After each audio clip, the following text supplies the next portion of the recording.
Ladies and gentlemen, everything possibly in between, it is currently 8:10 p.m. Mountain Standard Time on the 22nd of April.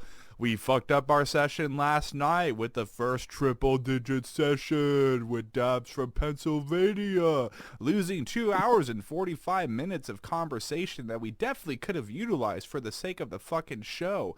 But we are here, mostly Arizona local personalities, but we got that West Coast vibe going on later in the evening. You know, daylight savings time. It's 8:10 p.m. and now it's dark. Just kidding. The sun set at 7. But welcome back to the show, all. Okay? This is going to be, I think, a really, really fun one because back to back, day by day, which I'm sure Tony's like, what the fuck? Coordinate your stuff better. And I agree. We are talking finally, after so long of trying to build up hype and momentum with Jaxx, formerly and first forthcoming, which we were trying to get this on the Anatomy Crosscast before it was decapitated, but you know, just so it didn't overwhelm Jaxx. Wormfucker. We were trying to get Wormfucker on the show, but nonetheless, then Jaxx would eventually make the announcement that Wormfucker would be laid to rest, and instead we have, I think, what might be a good replacement in idea for the IN prefix, right? Not that it's in and then another word. It's not actually a prefix, but instead of invirulent, which is now, you know, dead, not its members, just the project because of silly stuff that happened behind the scenes. Now, I think intestinectomy might end up taking that mantle. They might take the throne. They might take their place. Now, of course, let's be real. Let's be absolutely phantom transparent, as I prefer to do, being me. Intestinectomy doesn't have nearly the necrothuggin formula that invirulent did. However, I think that just that IN prefix association might help them take the slice of being at the forefront of the future of the Arizona local true counterculture scene, with other installments including, and not limited to, the Exiled Martyr, which I would say is kind of like the AZ local Angel Maker. They're good people. They're good folks. Nice. We got Ripped Out, which I think is going to be pretty interesting going into the near future. We did host them for a session, but for whatever reason, my part of the conversation never fucking recorded. We got Buttholectomy. We got, let's see, who else do we got, boys? We got Scab. Carniceria. Shout out Carniceria. You know what? That's very, very true. And that was a band that now that I really think about it, now that I really dig in there with my semi-relevant memory, that's actually the reason I got associated with Wormfucker, was because of Carcineria and their split single with Wormfucker, and I said, oh, Wormfucker is another AZ local heavy project, and they have a record that also associates with other AZ local projects sometimes. That's pretty cool. But absolutely, thank you, Jaxx, for reminding me of Carcineria and bands like Magna Carta 300, which I don't remember if they are AZ local, but they were pretty fucking good too. I saw them live. They clap. I'm sure they eat ass, but in a good way, live. We love to see it, but it's all AZ local love tonight, despite me no longer wanting to associate with the graveyard that happens to be Arizona, just because of my history here. That's why I have every intention of going over to Tennessee, ironically, where some of the members of Buttholectomy, not ectoma, ectomy, Buttholectoma, ironically, where some of them are relocating from is Tennessee to Arizona. Meanwhile, on the higher tiers of the counterculture world local to AZ, apparently the Word Alive just moved and relocated over to Nashville, and now they're a Nashville local band. I'm like, that's interesting. We got a lot of shit going on here, guys. A lot of triple-digit heat that makes you cranky, that makes you horny, maybe, sometimes. We'll see. Who fucking knows, dude? Who fucking knows? But tonight, the session is for Intestinectomy, who literally not like a week after fucking Warmfucker was put to rest, they're like, oh yeah, we got a new album coming out, full length, boom, here you go. I'm like, oh, hold on, like, hold your horses. We had no time to build up the hype or try to get that behind the scenes exclusive like we did and are doing behind the scenes right now with Dabs. If I could just like chime in real quick, yes. Like that was one thing I was gonna say to Jaxx was like what me and Sean have noticed like over the years, anytime a fucking band just surprise releases their fucking album, it like I can't speak for Sean specifically, but I know like for myself it's like I feel like a lot of bands that just randomly drop their album with like no like hype behind it, it's like it's like overlooked or whatever. And yeah. I was like, bro, you gotta do the promotion. But well, roadmap that shit. We dropped our single with 357 Homicide, I think in like late January, and that was supposed to be like the teaser. I think that song is like at like 9,500 streams right now. Huh. Well, I guess. So that miss it, Tony. Tony, what the heck, man? Wait, how much did you say your song is at? I think 9,000 something. I don't even really remember. 1 million beers. I have 1 million beers, please. Ladies and gentlemen, like Sean said, welcome to the Anatomy Crosscast with none other than the man himself, Jaxx, also a good friend of mine, and glad to be back on the show with my buddy Sean. Yo. We just fucking tried to record an episode with Dabs last night. That didn't go too hot. I was fucking having a shit day, and then, then of course today fucking Sean's having a shit day. It's just like, what the fuck is up with this week, bro? Yeah. Shitty start of the week, but dude, nonetheless, today we are here to have a little chat with Jaxx. I love Jaxx to death. He's been a fan of my shit for like. I love Infinite. I love Infinite. I appreciate you, dog. Fucking, how you doing, bro? I'm doing alright. I'm living, I'm breathing, just, working and making music. Same old, trying to finish high school, get into the military, all the good stuff. Get into the military? It's so funny, dude. Mm-hmm. Because I was literally just talking to you on Instagram Live, like 4 weeks ago? Yeah, I think so. Like that, or something like that. And then I think we called like 2 days later or something like that. I think we called that night. Did we? I think the night. I don't know. I don't remember. My memory's like a seahorse. And so is mine. It's just like, when was Monday? And it's in there, and then it's out like the next second. It's gone. Yeah. Same here, dude. Freaking. No.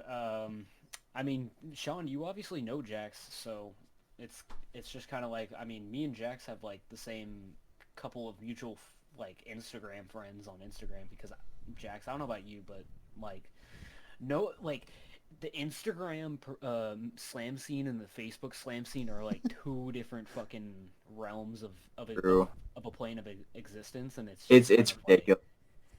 I think a lot of that are like really, really good just aren't on Instagram. You know what I mean? Like, I swear, it's so annoying, like, because I listen to, like, a lot of everything, and, like, some of it's, like, the gore noise kind of stuff. I see a new, like, shitty gore noise compilation on Instagram, like, every day, and it makes me so upset because it's so bad. It's so... like, I can't... Sean does not know what gore noise is. I can tell you that. Not yet. That's where you come in, buddy boy. I know the goods, because, like, there's good gore noise, and then there's just, like, there's no in-between. It's either really, really fire or just complete dog shit. Complete dog shit, yeah. It's just complete, like, not even, like, any semblance of being good. You're literally just doing gutturals and then, like, random bass playing with a consistent drum beat. Not even. Like, people just, like, program some BandLab drums and then do some MIDI bass and then blow bubbles into a straw and call it a day. Like, bruh. Well, be experimental with it. So what you both are describing right now is kind of like a brief description of the formula, the musical composition, right? But like, let's get a small teaser. Do y'all know when the fuck it started? Like, not to be that person to Tony and be like, yo, we're doing this research project right now. But like, You can't even do a fucking teaser for the Instagram promos because all Gore Noise songs are fucking 30 seconds each. Oh, I see. Right. 30 seconds? I have a Gore Noise project working on right now, and it sucks. I think it's like one of my favorites to work on, honestly. It sucks. It's trash, but I really like working on it. I'm gonna be releasing some new shit for it soon. I did a collab with Fetophagia. I did pretty good, and Fupa Goddess. Does that make it 16 projects then? I think that was my 13th project, I think. Okay. I don't remember.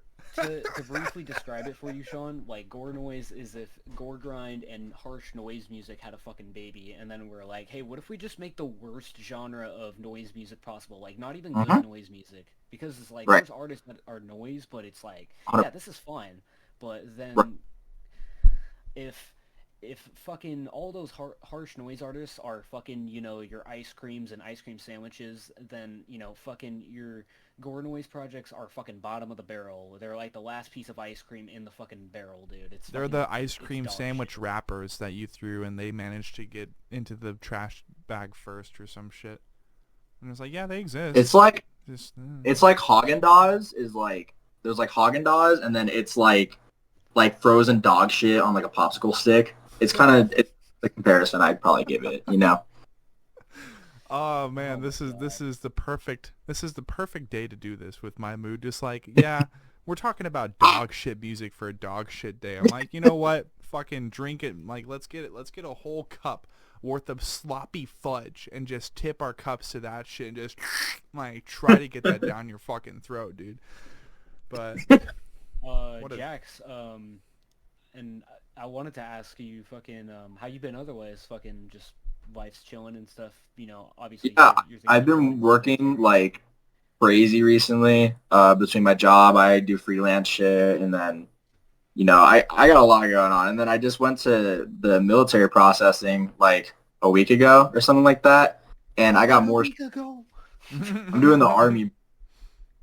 I had like this fucking like 6-year-old Indian guy make sure I'm good for the military. So. If you do the army, then it's like there's a chance you could still be on base and not have to like fucking be because like, you know, 9 times out of 10 now with the military, unless you're doing fucking like special marine or special forces operations, you're not getting fucking deployed. You're fucking going and like doing an office job or some shit or fucking you know, some of my military friends have been like, yeah, dude, I literally just like I'm a mechanic and I signed up to be fucking whatever the fuck, you know, engineer or somebody. Well, engineer would probably do the same shit, but you get like, I'm not military savvy. Yeah, no, I 100% know what you mean. They want me to be like a technician right now, and I don't know shit about technology, so I don't know what the fuck that came from. But I think I'm gonna do some kind of intel and hopefully be able to go to airborne school because that'd be awesome. Do you get paid to jump out of fucking airplanes? Dude. The goddamn they ain't gonna help me if I break my knees though, but you know that's fine. We're chilling. Freaking Watch Mojo's top 10 AC/DC thunderstruck moments. That's the vision, bro. They want to send me to Alaska. Dude, I would kill to go to Alaska. Yeah, what the fuck? Hey, that's exactly what I'm saying. You get it. Kill to go to Alaska, and I would admit in court to the murders as well. To get to Alaska. Like, I can't do Arizona anymore, guys. I can't. Like, I hate it here. Oh, dude, I feel it. But you guys have it, like, semi-okay? Because Tony, you're in Cali, right? Yeah. He's in Cali. Right. What part of Arizona are you in, Sean? Phoenix. I'm in Gilbert. You lucky to... Bro, I'm in Prescott. I'm in the forest, in the boonies, dude. I want to be in the forest! No, you don't get. There's nothing to do here. You were just talking about going out. There's none of that here. There's nothing to do. I just need trees. I need trees. I'd rather have trees and skinwalkers than fucking outside. Phoenix. I trade with you. I live in Phoenix, and I loved it so much. I got bad bitches Phoenix like. Is nice. No, it's dude. not. I love Phoenix. Phoenix is dude. It's hot. It's sticky. There's tweakers everywhere that might as well be fucking zombies. Like. Phoenix is definitely I lived in my favorite capital city. I'll tell you that for sure. Dude, I played a show for Hematopoietic in Maryvale, and like the next day, like 4 people got shot after we left the venue. Oh Like outside of the venue. I was like, holy fucking shit. Imagine getting shot in the fucking pit. Like, that would suck. That would suck. Like, I'm not gonna laugh about that. That would suck. But yeah, dude, I would so much rather be up in the woods right now, man. I want to be in the trees. I want to climb a tree like a fucking Charlie from Vietnam. I'm sorry, that was bad. I want to pee in the No, you're hot good. topic. Like, I want to pee in the hot topic. it's like, I love the trees. Like, I live in the middle of Prescott National Forest, so nature is there. It's just like, I really like being able to go to shows and play music live and, you know, meet people in the scene. No, And I get that. I get that for sure. Like, that's the only kicker about places like Prescott or Payson or Flagstaff, but they just really have yet to make venues up there. That's it. Flag has a really good scene, though, because that's like a college city. Right. They have a really good You're scene. right. I just don't I know a ton of bands. go all the way up there. So. Yeah. The only thing, But God rest their souls, Trevor and Daniel, and from Hernia, they passed away in December. We did a fundraiser for their funeral proceedings and stuff down in Phoenix, but they're in a band called Hernia. Those motherfuckers went crazy, dude. That's awesome, dude. Dude, there's a lot of good bands. A lot of them are really like low-key, underground, don't play a lot of shows, but there's like High on Formaldehyde too. They're really good. I love High on Formaldehyde. Dude, Huh. I have such a big mouth, okay? Look, I went to... I get myself in trouble, dude. I have a big fucking mouth. I, like, didn't... I was high as fuck when this happened, and I was at a fucking show, right? Initially, the story is, I went to a show. It was a support show because one of the local families that a bandmate of mine knew, like, their house got burned down by, like, the California wildfires and all that stuff. So they threw a support show to help fundraise for their fucking, like, losses, you know, so they could get clothes, housing, pay for their, you know, repairs on their house, and then, you know, anything else, water supplies. But at that support show, there was a fucking fight there between 2 girls or whatever, and then the very next show that I went to at that fucking house, like, I started, like, recalling that to a homie, and I'm like, I realized that I'm saying this, like, really fucking loud to where everybody in the crowd can hear me, and I'm like, what is wrong with me? Like, I've done that. it's like, yes, I meant to talk about it just to, like, recall, like, oh, yeah, that happened, but, like, I said it so fucking loud, dude. And Yeah. I was just like, I am literally getting myself in trouble right now. I'm such a fucking moron. Right. Like, Well, with the Attic, whenever we had people act up at our shows, like, even if there weren't people being, I still went into the crowd every single show we did and punched people and kicked people in the face just because I like doing it. It's so fun. But there was this one. What? Yeah, at the Hernia show, there was this dude, and he was at the very front of the stage, and there was like a pit formed around, but he was the only dude in front of the stage, and he kept grabbing the microphone from me and stuff, like from under me, and kept trying to, like, because I let people do vocals while, you know, I'm playing live and my band's playing live, but he was just, you got to have like a certain amount of, you know, chill, like you can't do the vocals every second, you're not the fucking front man, dumbass. But he yanked the cord from under me, and I didn't want Ground Zero. Right. I didn't want Ground Zero, the venue we were playing at, to get mad at me for, you know, fucking, like, breaking their equipment. So he walked to the other side of the pit, and during the set, I fucking just went over there. I just fucking clocked it. And I went back up on stage. I have a fucking video of it. It was fun. I caused a lot of trouble that night, I'm not going to lie. But it was a sold-out venue. You caused more trouble than that guy probably would have hypothetically caused. Yeah. That show was awful. I was really upset with the way people were acting because it was a sold-out venue, which was really great. There was a lot of great bands. I set up the show. It was so awesome. And I think we raised like $3,000 for it, but someone got like sexually assaulted at the show, and then after after our set, people were graffitiing on their outside walls and stuff. And it's just like, I don't understand why people don't have like any respect for the venues that are like hosting the community and making the community what it is. Yeah, it's like for me, I've seen plenty of circumstances where people are just like, they're being counterproductive to the idea of what modern day true counterculture is, which is unhinged, unapologetically against the norm, against the grain, against the machine, blah, blah, blah, blah, blah. But the thing is, it's almost like them folks who wear masks and then like parade around fucking downtown Nashville, scaring the shit out of people because they're waving massive Nazi flags or something. Like, as far as I'm concerned, they're not exactly implants. These people who are just tagging up the outside of the venue that you were playing at. That's not what I'm insinuating at all, because that's ridiculous. Yeah. There's no way that's happening. But that's kind of the closest thing that we get to implants in the scene. And it's like, as far as I'm concerned, those guys, they might be the elitists. They might be the gatekeepers and shit. And it's like, you know how I professionally gatekeep? By tagging up the venues I go to. Because you should never make money if you're in a slam band. You should never be able to, you should never be able to escape your hometown if you're a slam band. That's for fucking pussies like Ingested.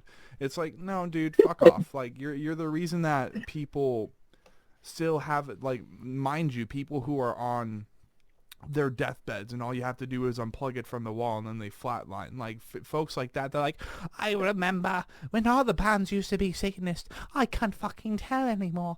And like, you know, they have a heart attack and then flatline before you even unplug anything. You're like, well, what's the fun in that? But, you know, there are a couple people like that who are homegrown from that first generation of, oh my god, they're Satanists because they listen to Ozzy Osbourne. Like, that used to be a thing, but it's not that much of a thing anymore. Now, it's just gatekeepers. It's just gatekeepers and elitists who are ruining it for absolutely everyone.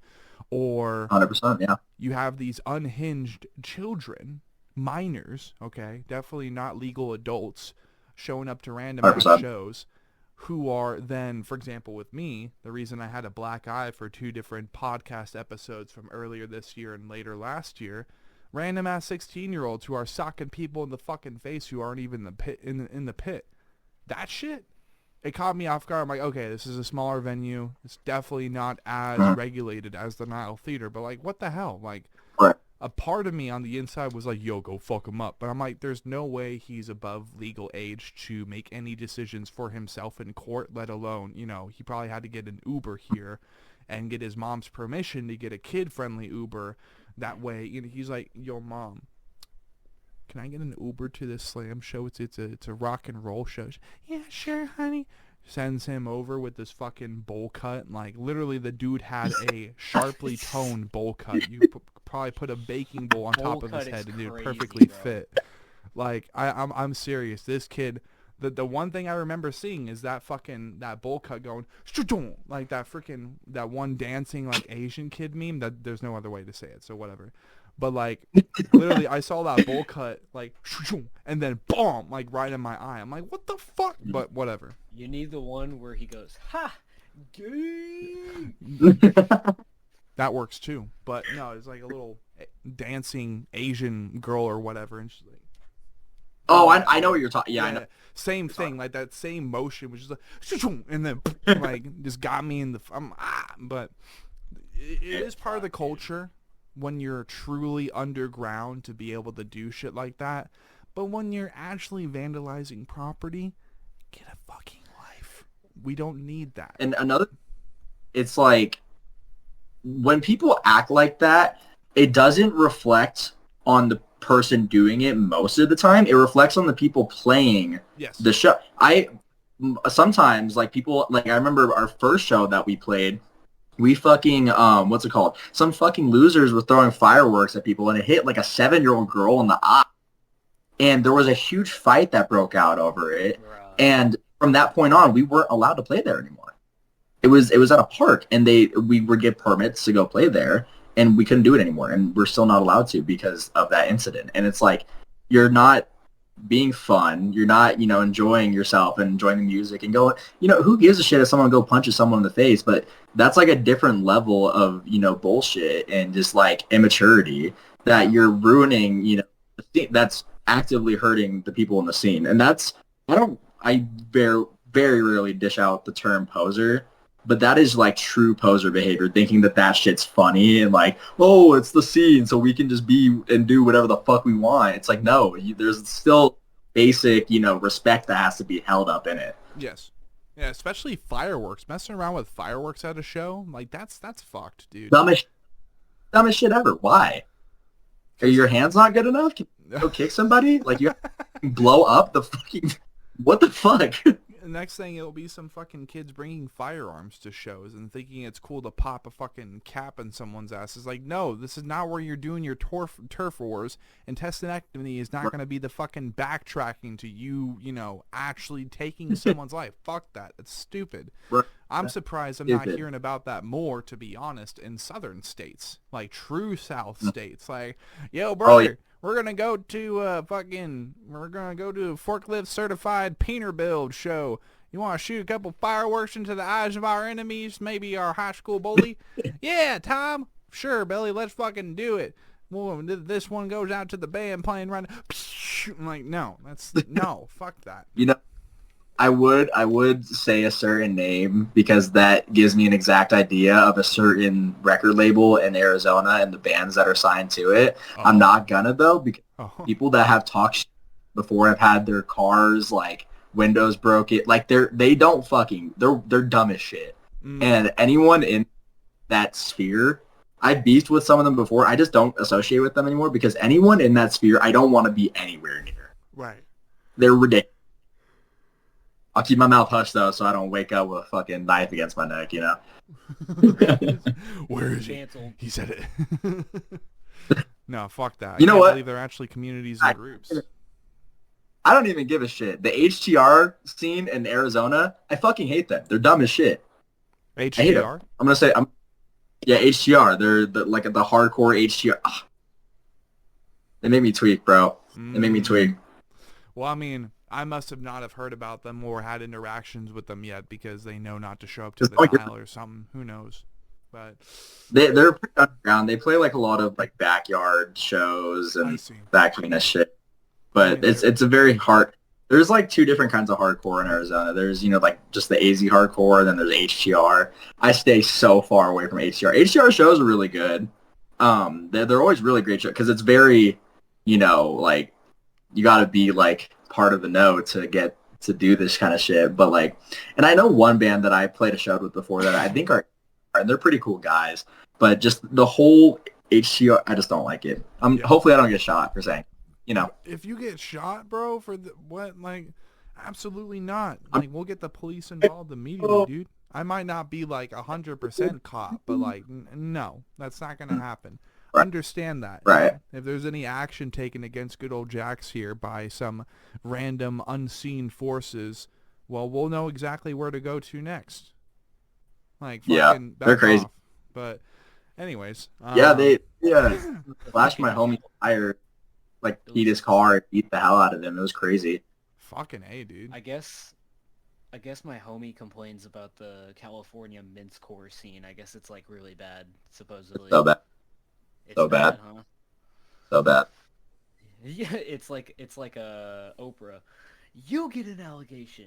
You'll get an allegation. No, it's so real. And it sucks. It really does suck.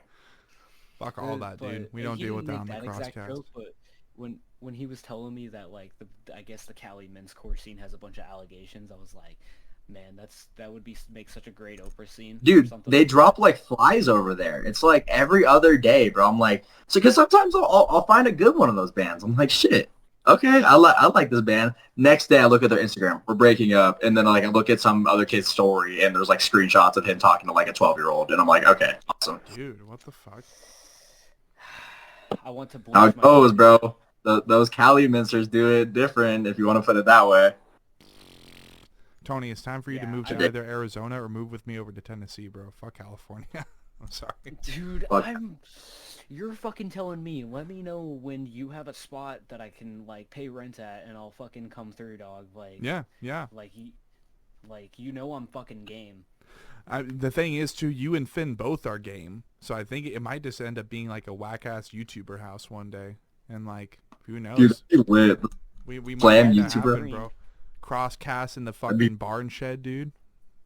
Have a barn shed on the side of the house. That'd be, you know what? That actually sounds really, really nice, especially with like fireflies in the back or something late at night. Just like, welcome back, boys. We got Tony Slam and our king here in fucking Murfreesboro, Tennessee, on the property. This is the Crosscast barnyard, brother. Like, I might be so tempted lit, to actually. invest. I might be tempted to invest in stock into that sort of shit, bro. Dude, for real. But Yeah, fucking Jax. I got like so many homies out in Arizona. It's fucking ridiculous, bro. Like you know, Sean and you aren't the only ones. Like you know, Right. I wish we were. obviously the dudes from Virulent and fucking who else? Well, I know a bunch of guys from like just who are like fans of the music and follow like a bunch of the AZ homies. You know, Right. I forget, is Atoll from Arizona? Yes. Yeah, yeah. Okay. Okay. One of my Where are they favorite from? record labels too. Oh no. Finally from AZ. Yeah. Well, freaking. So what's this album you're putting out called? The new one, or wait, for which project? For, I guess, Intestinectomy, right? Yeah. Okay. So we just dropped our debut for Intestinectomy. It's doing relatively well so far. I think we have like 12,000 streams in total from the album, so not too bad. I think this is like a week and a half after release. And then we're working on a split right now with terminal respiratory secretions. They're very underrated and no one knows about him. It's just a one-man project, but it's genuinely one of the most insane projects I've ever heard. It's so good. And then I just uploaded a new Wormfucker track. Didn't really say nothing about it. Yeah, it's just gonna be one last track that I had that I wanted to release just for funsies. Come on, man. You're fucking edging me here. Like, are you out of it or not? Like, I'm doing that for two projects right now. I have another one, my first like band that I was in called Hematopoietic. That's the one we did shows for in AZ and stuff. We're doing one more track just as like a send-off track as a goodbye. My drummer just doesn't want to play anymore, but he's recording something for me soon. So I know it sucks. It really sucks. so sad. It was So it was kind of sad. like I don't even think he really wanted. I don't think anyone wanted to break up, but my guitarist like crashed the fuck out. He's my guitarist for Intestinectomy too, but he crashed the fuck out one day about Leo or my drummer not recording, and then he was like, "I'm leaving the band," and then he texted the group chat back like 4 hours later. It was like, God. What was But- it you cut out? Oh, I was just saying my guitarist just had like a fucking little hissy fit and then decided to leave the band and come crawling back 4 hours later. It's like a psycho ex-girlfriend, you know? Fuck that. Fuck that. At least the action, not the person. Like that dude. That's Yeah. not no Jordan, bueno. No bueno. I really wish Jordan could have done the interview with us tonight, but that dude is like, it's so hard to catch him. He's always working or at school or just wanting to take a nap. Yeah. So I mean, I'm not gonna lie. just here representing Intestinectomy. I would have loved to have him on the interview. When I tonight, think though. of Intestinectomy, I think of you. So. Yeah, I front most of my I think I front all my projects actually. I'm the one who does all the work on them, except for I think the stuff with Trissy from Buttholectomy. I got two bands that I'm in with him. He does a lot of the work on that, but in terms of like promotion and that kind of stuff, I kind of take the head on everything. Hell yeah. That's cool, bro. That's I love Trissy. I go in his live streams sometimes and say what's up. Trissy. Yeah, dude, he's a good I dude. have made it a fucking habit at this point to go on every buttholectomy or anything Trissy or Sawyer posts and just Yup. go buttholectomy, buttholectomy, True. butthole. True. Just, Dude, I'm how long. Used to, when I was still in Hematopoietic, when I roll reels, I would switch from my main account to Hematopoietic's account, and on every single video I saw, I would just comment Hematopoietic gore grind from Phoenix, Arizona, and it got us like a lot of followers. That is so fucking funny. It was so fun. I've also just made it a habit now to go on Infinectomy's official page on Instagram and just comment on everyone's music and go, "This is Infinectomy approved," and stuff like that. Hell yeah. It's genius marketing. Hell yeah. 'Cause It's it's truly like, who genius. is Infinectomy if they're approving it? What grounds, what foundation of legitimacy do they have as far as their taste making in the scene? And then you get baited in the least toxic way possible into checking out their shit, and you're like, you know what? I validate it. I validate You check out your account and like, see if this is good, and then they hear Kill the Pedophile, and then they're like, yeah, No. okay. Dude, you say that, but like literally, me and Sean just interviewed Backyard Savagery, and he was literally talking about how his mom took him to like a CD store, and like the way he discovered slam was like through like Infinectomy's like debut full length Monstrous Obscenities, and then his mom lets him play the CD in her car on the way back or something like that, and goes, "This song is fucked up. Skip this one. This song is fucked up. Skip this one." And then Kill the Pedophile comes on, and she's like, "You know what? I can get behind this one. I like this one." Oh yeah. Actually, songs. my mom found out about. I don't tell my mom. She's not supportive of my music in the slightest. She hates it. She's very Christian and conservative, and that's fine, But she found all of my music today. Today's the day. Genuinely, she read all the names of all the songs, and the album covers too. She's like, "Where did you get this picture?" And it's fucking like girl with fucking cum on her, like. Oh no, bro! This is like, yeah. This is Tony, as the time of like, it's the movie equivalent where the mom finds like the son's like porn stash and stuff like that. Pretty much. It's bad. That song I released for Wormfucker, Heinous Dildo Strangulation? Is that the one with the cum. The cum. Is that the one I'm thinking? All the cum. All over or whatever? Yeah, she had that little like mouth thingy, prying her mouth open, and she had like a pool. Ugh, I hate that album cover. I fucking hate it. But yeah, she was more.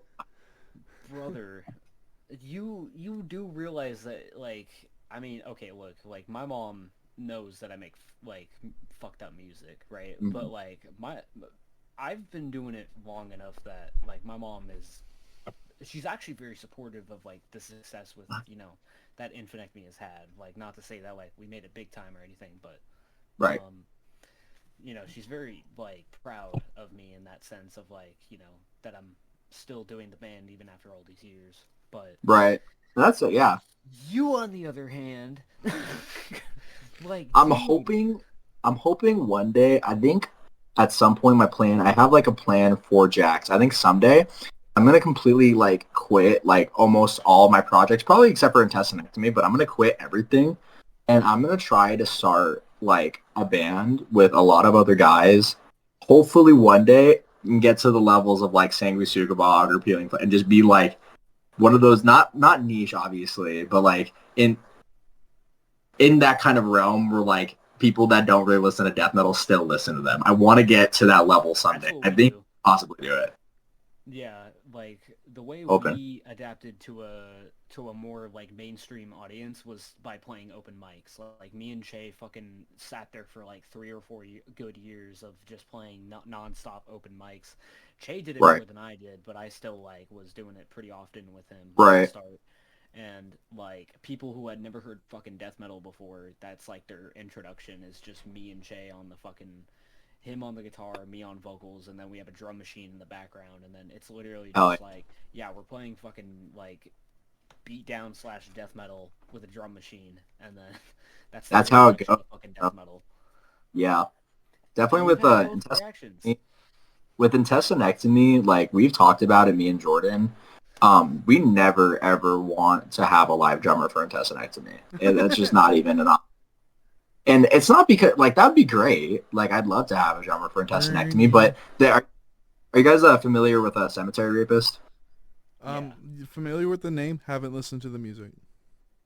Well, like, it's very MIDI drummed. Like, it has, like, a MySpace porno grind kind of sound, where it's just super MIDI'd, and, like, there's no attempt to make the MIDI drums not sound MIDI, in my eyes. And I like Cemetery Rapist. Yeah, I've been trying to hit him up. I talk to him every couple of weeks or so. I'm trying to get him on an Intestinectomy track. I'm not really, Jordan would be pissed off if he heard I was saying this, but we have a track with Peeling Flesh. We got a track with Bile Impregnation. We have a track with Esophagus right now. We have a lot of shit going on right now. And He's gonna be because he tells me not to tell people that, but I don't fucking care. He can suck it. This is He the doesn't do it. Crosscast, baby. This is how you get that international networking, motherfucker. If you don't For already real, have it, bro. like, I'm surprised, bro. Tony, we need to try to like reach out to Brutal Mind, and like, because the thing is, I'm trying to think of like our first sponsor, and the thing is, Duolingo is not going to sponsor a show where I was trying to get a band called Wormfucker on for an episode. Okay, like that doesn't happen. A translating app to Welcome to the Anatomy Crosscast, sponsored by Duolingo. Today's episode is going to be with Wormfucker. Like, that doesn't happen. So it's like, this episode is brought to you by Brutal Mind Records. Yeah, like Oh, sorry, my bad. Go ahead. Sorry. You're good. Yeah, I was just gonna say, like, we need to get our first sponsor here pretty soon and get some like, we need to like start getting money poured into this, because I know poor Tony here. He's like, okay, we're gonna do a session today, but it's like, I could also be doing my job. Like, yeah. Or at least I was actually a lot more motivated today than I was yesterday, because that fucking disaster we had last night was just fucking ridiculous, dude. Like, I felt so No, I bad agree. because like my computer was Also, it's Mr. Wormfucker. You gotta hop on for Mr. Wormfucker. Yeah. Well, At least okay, once or twice. I confused like two of the bands that like, because I thought he said we were gonna do intestinectomy first, and then he's like, no, we're doing dabs first. And Yeah, like, yeah, that's my fault. That's completely my fault. Here's the thing. I think, like, going into the near future, what I need to do is be like, okay, world, or something, like, all the bands across all the countries ever, who's going to get to booking a slot with us on this Monday or Tuesday first? Go. It's like, Sorry. You're good. You're good. It's like who's gonna secure this Monday or Tuesday first, and then we'll basically just have, if bands care enough, they will reach out to us, secure a day, and then we'll have a band for every Monday and Tuesday of the year from now on until the end of time. I'm just kidding, Tony. He's like, motherfucker, calm down. Don't tempt me, because I will. At least until we're done being YouTubers and shit. But no, it's like, Dude, I'm thinking of doing that. Finn. Get on the fucking show, bro. Get on the show. Get on the fucking show. Jaxx, tell him, get on the fucking show. Okay. You know, speaking of Brutal Mind, actually, we have some shirts coming through them right now. Fuck yeah. We got some scat merch coming up right now. We got so much shit right now. It's like, it's kind of overwhelming. Empty my wallet to you, sir. We have through with Gorehog right now, and then I made these shirts. I just printed them myself. Oh shit. But we have, wow, those. And then we have patches coming soon. We have a lot of shit going on right now. I mean, How did you print the shirt that you're wearing? I have a buddy in town in Prescott that can just print shirts. So I was like, hey, I need 18 intestinectomy shirts, and we're giving a couple of them away on Instagram on Thursday. Yes. So, but you heard it here first, folks. Well, kinda. I'm happy. What's up, everybody? It's Mr. Beast here. We're doing an 18 intestinectomy shirt giveaway. These are limited edition, dog. Limited edition. So. You know it. Yeah. I hired 15 Lithuanian kids to wear my merch. Talk about networking. How about we network to the poorest? Like, goddamn, dude. It's really funny if I could just jump in a moment, because like I've had so many, like, you know, I got homegirls that do like OnlyFans and stuff like that, and I've always like thought, man, I should probably really tap into that market, and give them some shirts, because it would cost virtually nothing for me to send them like a shirt. I you should do that. Mm-hmm. I've been thinking you should of 100% getting in touch with some like franchise porn stars and like have them be like, yo, you want to see this? Pull up their shirt. It's just like a segment of our show episode, just like, yeah. She's like, you know, the camera cuts to like her on her computer desk like this, just, you know, touching the cat or whatever, and then it's just like her watching our podcast or whatever. That's so funny. That shit. And shamelessly too. Tony, I really think you should start that OnlyFans. No, I was saying. No, you misheard. I said let's tap Oh. into let's give, Oh, like, okay. OS I thought you girls, meant like- start. No. Brother. Well, okay. Well, you know, Well, that's still on the table, so. you guys do you guys know Philo Medusa? Wait. I know of File Medusa, yeah. No, I don't. I don't. It's like they got like really popular recently because a bunch of car guys was using one of his songs. But there's this kid that I used to be kind of friends with. I'm not really friends with him anymore because he's kind of a fucking weirdo. But he sent me a bunch of Philo Medusa's OnlyFans shit. Dude is caked up. He's caked up. Dumpy. It's crazy. What the fuck? He's probably caked up the same way Nikado Avocado is, though. So I don't know about that one. Dude, he is How am I buff as gonna shit. tell- I was how am I- surprised. How am I gonna tell my grandkids that I saw a really fat YouTuber's asshole on the internet? You don't. I have that picture saved on my phone. I was gonna use it for an album cover. Oh my god. You should use it and then Puckered put your intestines. logo. No, you should call it Caked Up on a Slam Day. Just fire. We have 2 songs coming out. I think they're called. I can't remember. Our names are so long. We try to like style it like epicardiectomy. If you're familiar with epicardiectomy, where the names are just like so ridiculously long, it's like you can't even remember them.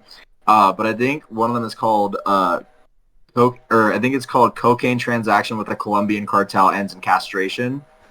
And then the other is Hey, what's the your other favorite one song? called. I think it's called Severe Facial Herpes Infection Resulting from a Street Side Hobo Blowy.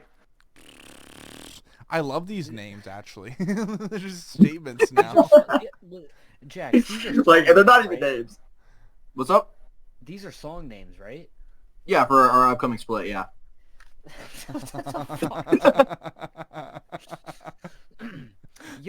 Like my first ever project was called Lacerated Evisceration, and while I'll admit that's kind of a mouthful of a band name, like Right. it was always just like, like I think we literally had a song called and we had a song called Entrail Bath, and it was just like short and sweet to the point, like I didn't try to Right. fucking like overcomplicate it or anything. I had Right, a few yeah. songs here and there where the names might have been kind of long, but the bands nowadays are just fucking doing it just for the hell of it. Right. I'm doing it for the hell of it. I can't, I feel like, I don't know, I feel like sometimes when I try to think of like real names, like something kind of short and sweet, catchy, you know what I mean? Like something like a regular name, I don't know, it kind of makes me feel a little corny. I'm like, Scattered Viscera.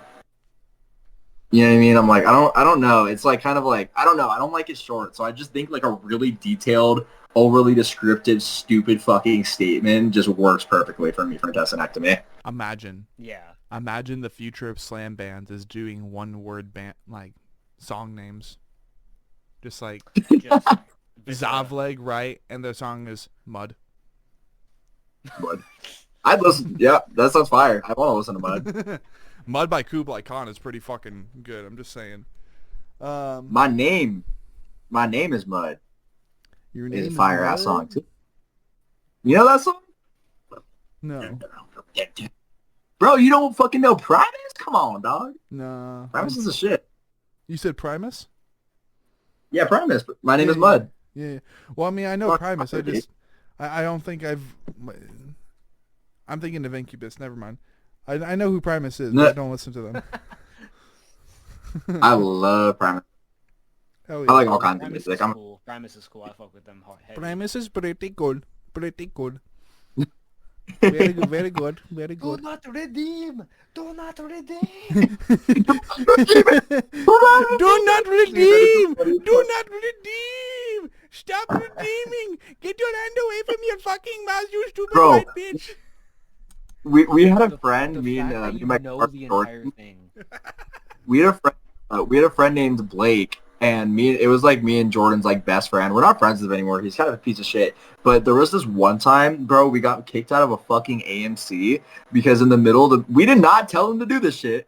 he just started screaming that shit in like an Indian accent, and everyone was looking at us, and he wouldn't fucking stop. And the employee coming, do not scream it! Like, bro, that's crazy. He would do that shit, bro. We'd be walking, screaming that shit. We would be in Target, and he'd start screaming that shit. Crazy. It's such a funny fucking meme. It is. It's great. Dude, we used to, I had this fucking friend who was like a high school friend of mine, and we used to just pass by each other all the time. His name was Philip, and I literally just used to shout at him, or well, like, because we would pass by each other during in between period or whatever, and fucking You're getting kinky with your vape. You can't vape in your room, bro. But sorry, we passed by each other, and his name's Philip, and then we'd scream at each other, "Hey, Philip!" And then he'd go, "What's up, Anthony?" Because my real name is Anthony.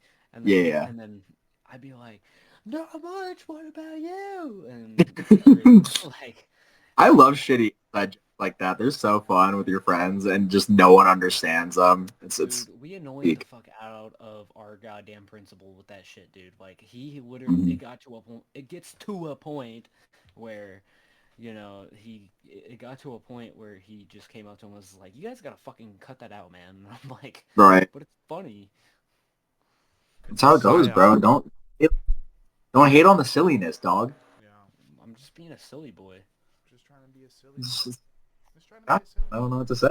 Harmless silly boyness. Dude, we had me and Jordan, because I do homeschool now, so I don't go to school anymore. But we used to go to the same high school together, and we had this teacher named Mr. Swoverland, and we gave this dude hell every day. We were the worst kids in his class, but like he liked us because we would just fuck around with him all the time. And me and Jordan's it was our first band we ever started. It was called Bonesaw, and like we used to try to like it was trash, but like he'd be like, former member, and we broke up at some point, and we wear our hats into class, and he'd be like, former members of Bonesaw, please take your hats off immediately. And it was like really stupid, but he passed away from colon cancer. And Jordan called me like crying about it because we really loved this teacher, and he told me about it, and I'm kind of upset that it didn't happen. But when we released our newest album, he told me to put in the credits Robert Swoverland, and it only showed my name on all of the songs. So I'm a little upset about that. It wasn't like a primary composer, so it didn't show it. But what is it, DistroKid? No, I use a Muse. Okay, so you just go back into the track that you want to credit him for, or if you're trying to credit him for I haven't used Muse, so I don't know, but I know for like it doesn't let you. I tried. It sucks. Dude, you know what? I have beef with DistroKid. I've been banned from DistroKid twice, bro. What? I wonder, but I hate DistroKid. Fuck this. Stop botting your plays, bro.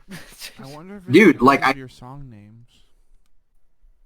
It's because of the covers, 100%.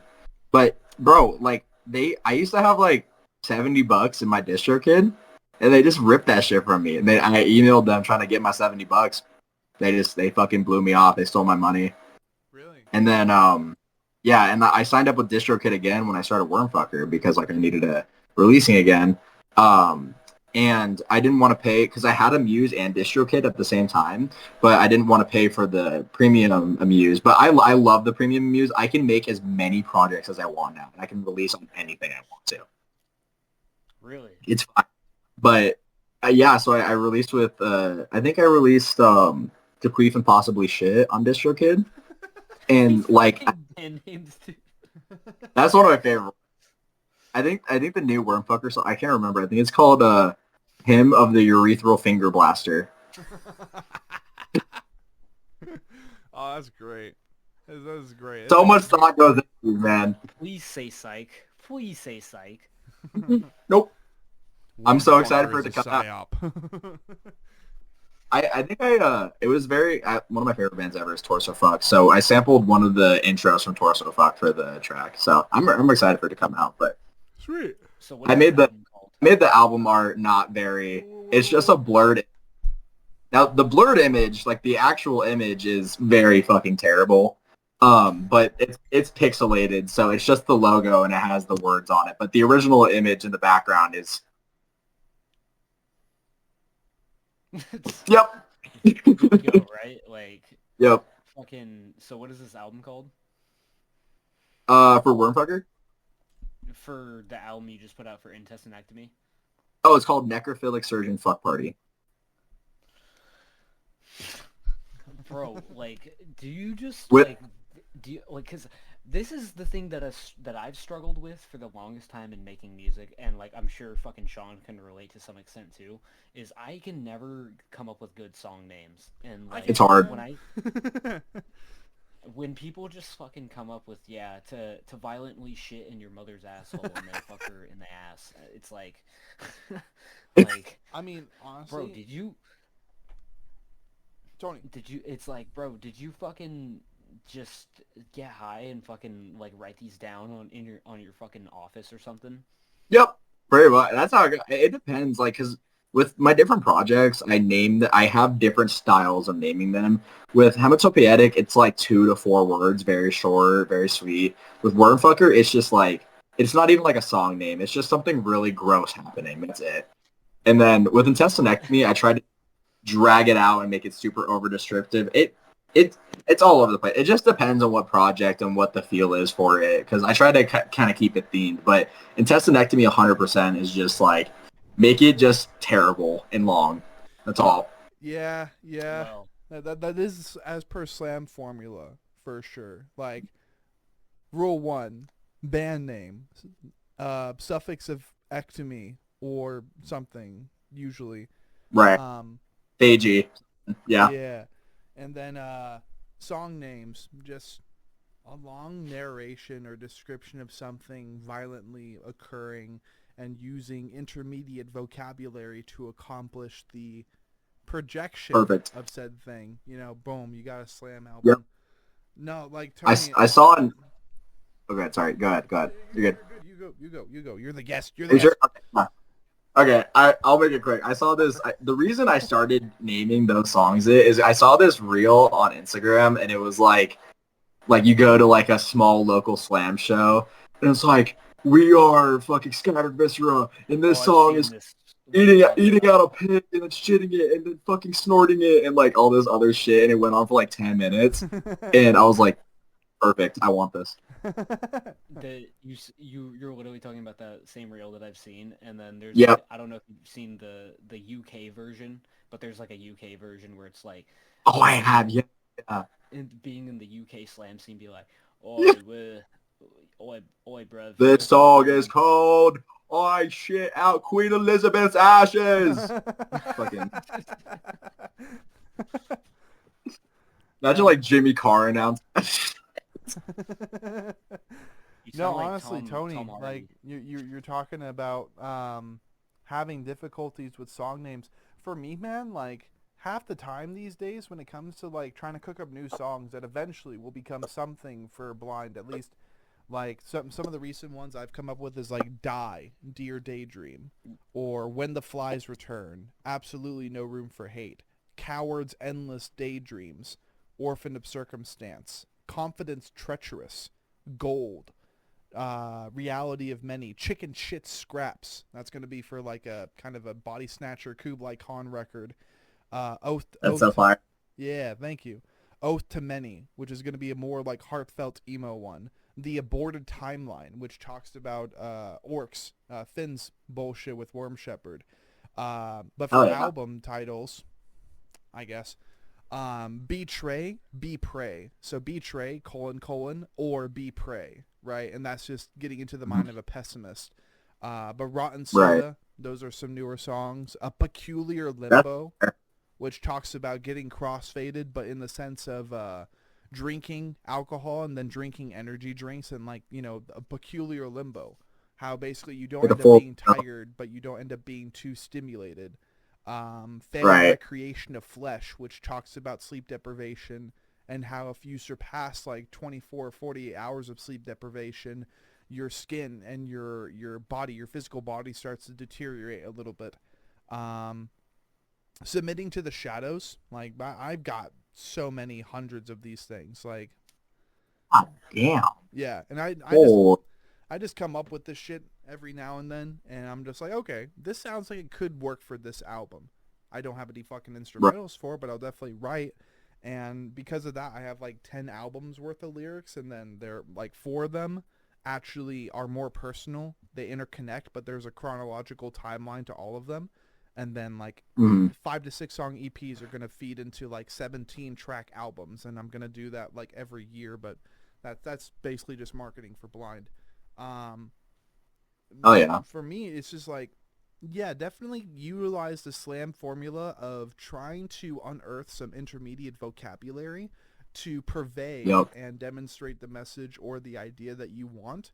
But I'm obviously not in a slam band. I don't ever plan to make Blind a true slam band, I guess. The closest I could get to it would be for fans of Ingested or Aborted, Peeling Flesh, like those kind of surface level franchise slam bands now.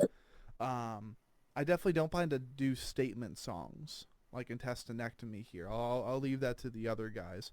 Nor do I don't think I really plan to do any explicit albums because I don't want any gore in any of the Blind album covers. But, I mean, there's going to be some pretty dark shit, so that should be fun when we get I that idea a lot, honestly. Like, I just started working on some, like, ambient shit recently.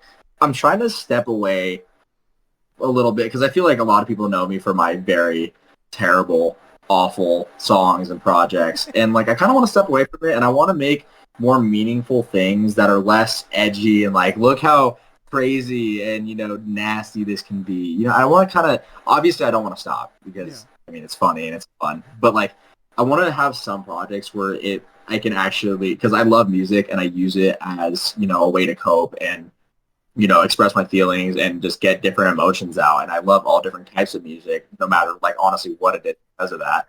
And because, like, I love all different types of music, I want to be able to make a majority of different kinds of music. I want to be able to play, like, country and, like, sad slowcore shit. And, like, I want to do everything because I think it's perfect encapsulate emotion just through song. Yes.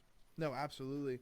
I know one legacy thing I'm planning to do for my own project is once I do finally get a full lineup worth of people, we're going to write all these albums. And not only that, but it's going to be like the first EP and album, that's me. But then I'm going to take it, second person who ever joined the band, whether it be a drummer or one of our new guitarists, maybe even the front man as they join. I'm going to be like, okay, cool. Second place, you joined the band second. You invested your financial resources second.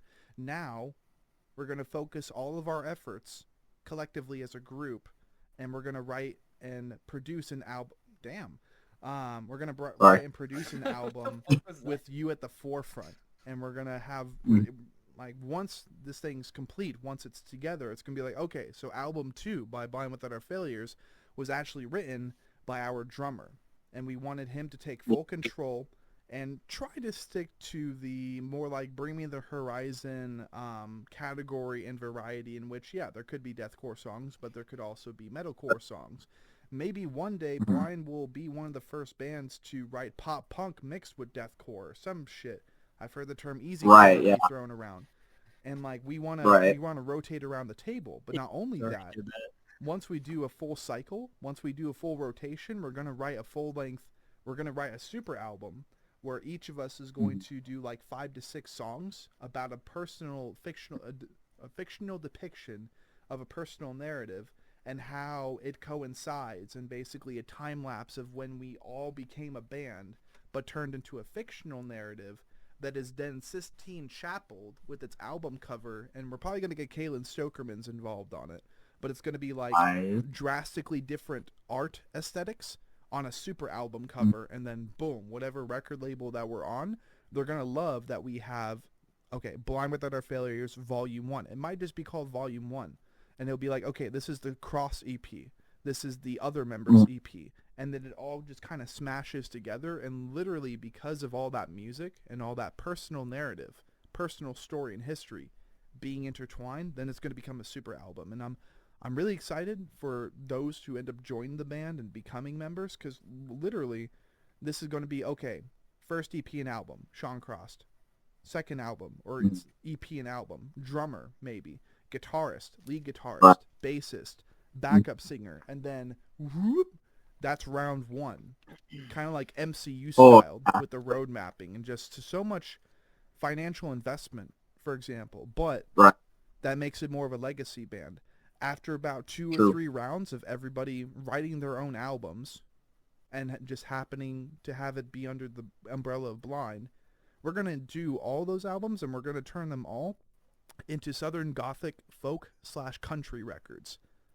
That way, basically, when we're done with all those records, at the very tail end of things, if we want to just do like dive bars and do acoustic renditions or kind of like Coulter Well or even Marilyn Manson Pale Emperor-esque alt pop records based off of those records before, we don't have to exactly be moshing our heads and diving into crowds anymore. We can just play it all on acoustic bass, string bass, like double bass, and it's going to be super fun. So now, That's not so only that, dude. but like, you know, we're now mentioning different projects and different things we want to do that help us really distinguish ourselves. That's why I kind of made the joke and the analogy of like comparing the number of projects some people have to a body count, because it's like, okay, dude, so of course body count, right? These days that means I've had sex with this many people. I'm such a good like sex thirster. I'm such a good sex god or whatever. But it's like, okay, how many On of God. those, yeah, right? Like how many of the people on the body count have restraining orders against you? Or maybe do you have children with some of these people that you're refusing to talk about? Like what's the actual bigger picture goal of having such a high body count? Is it just for the reputation of I'm good at having sex? Or is it just a number? And is it just a great variety of failed endeavors that you didn't end up finishing, but you're like, you know what? I'll still add that to the body count. That still counted for something. Now with bands, it's a little bit different, but it's like, when you said earlier 15, I'm like, brother, what do you mean?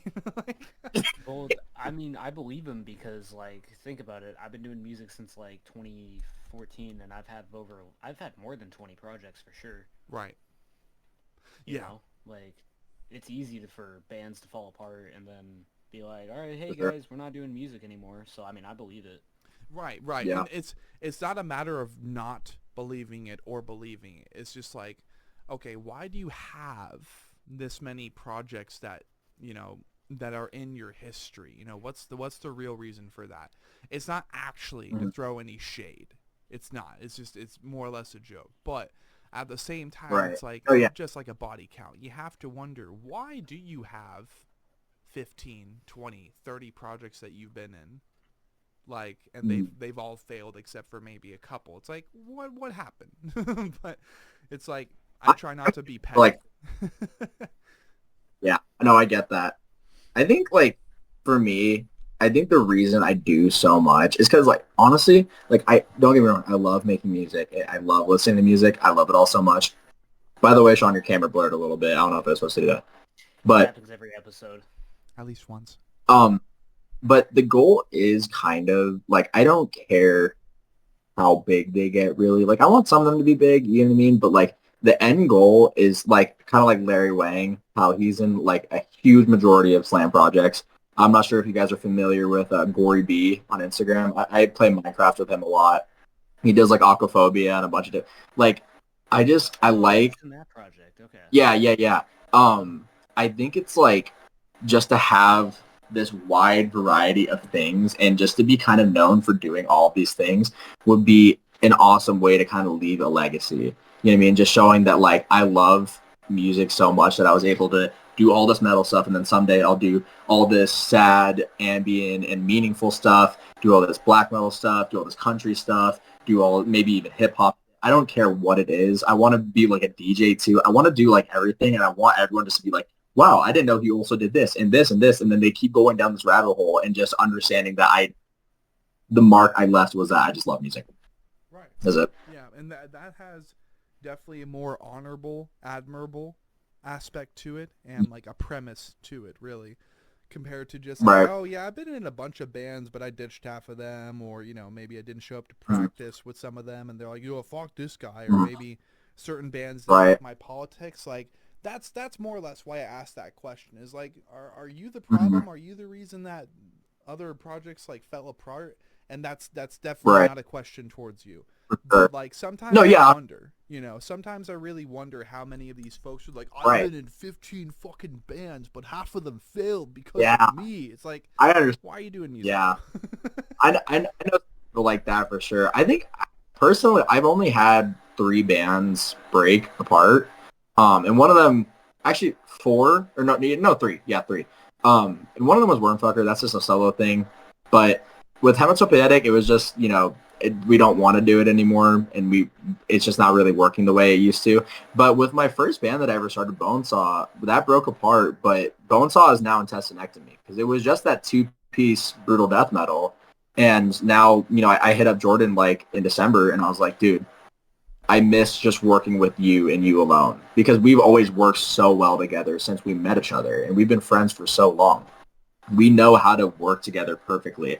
So I was like, you know what? I know we do other shit together.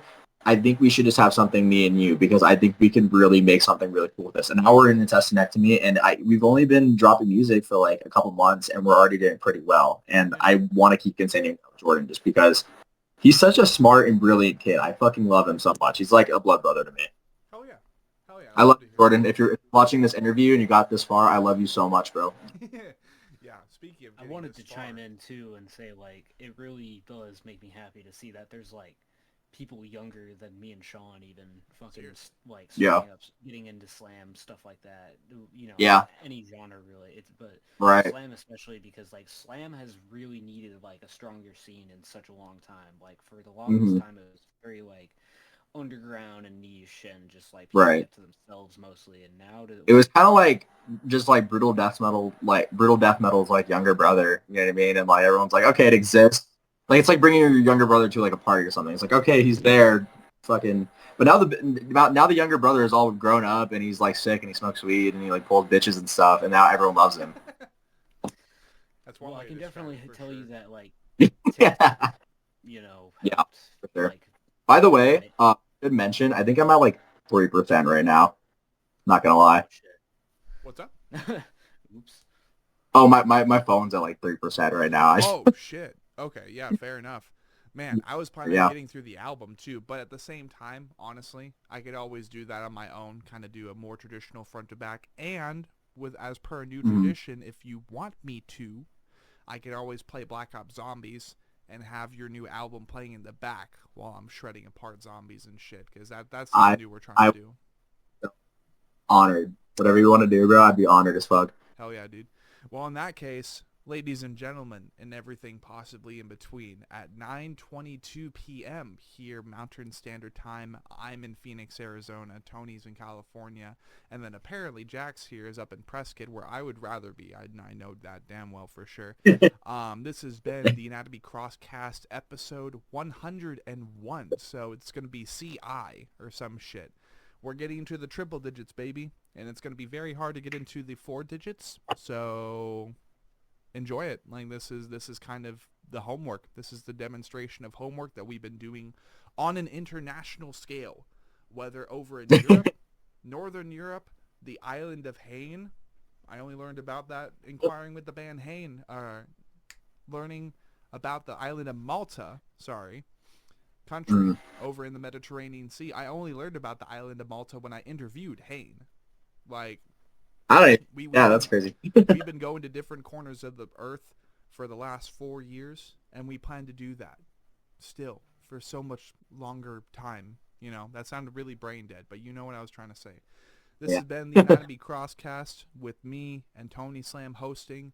Hopefully, we can get Derek Connolly to cook up some Ignite the Church sessions with me, or maybe by himself, get some of the world's best in black and deathcore, black metal, fucking beat down tempo, you name it. Like and then for the Orc King, right? Plenty of MySpace deathcore bands, plenty of other bands that he wants to get on. Like we want to make it all happen. Announcement.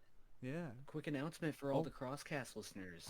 I've started on the history of slam script, so I've gotten that rolling. So make sure to subscribe to the channel, follow Intestinectomy, follow Infinectomy, follow the Anatomy. Hey y'all, tap in with Infinectomy, tap in with Sean Cross, tap in with Intestinectomy.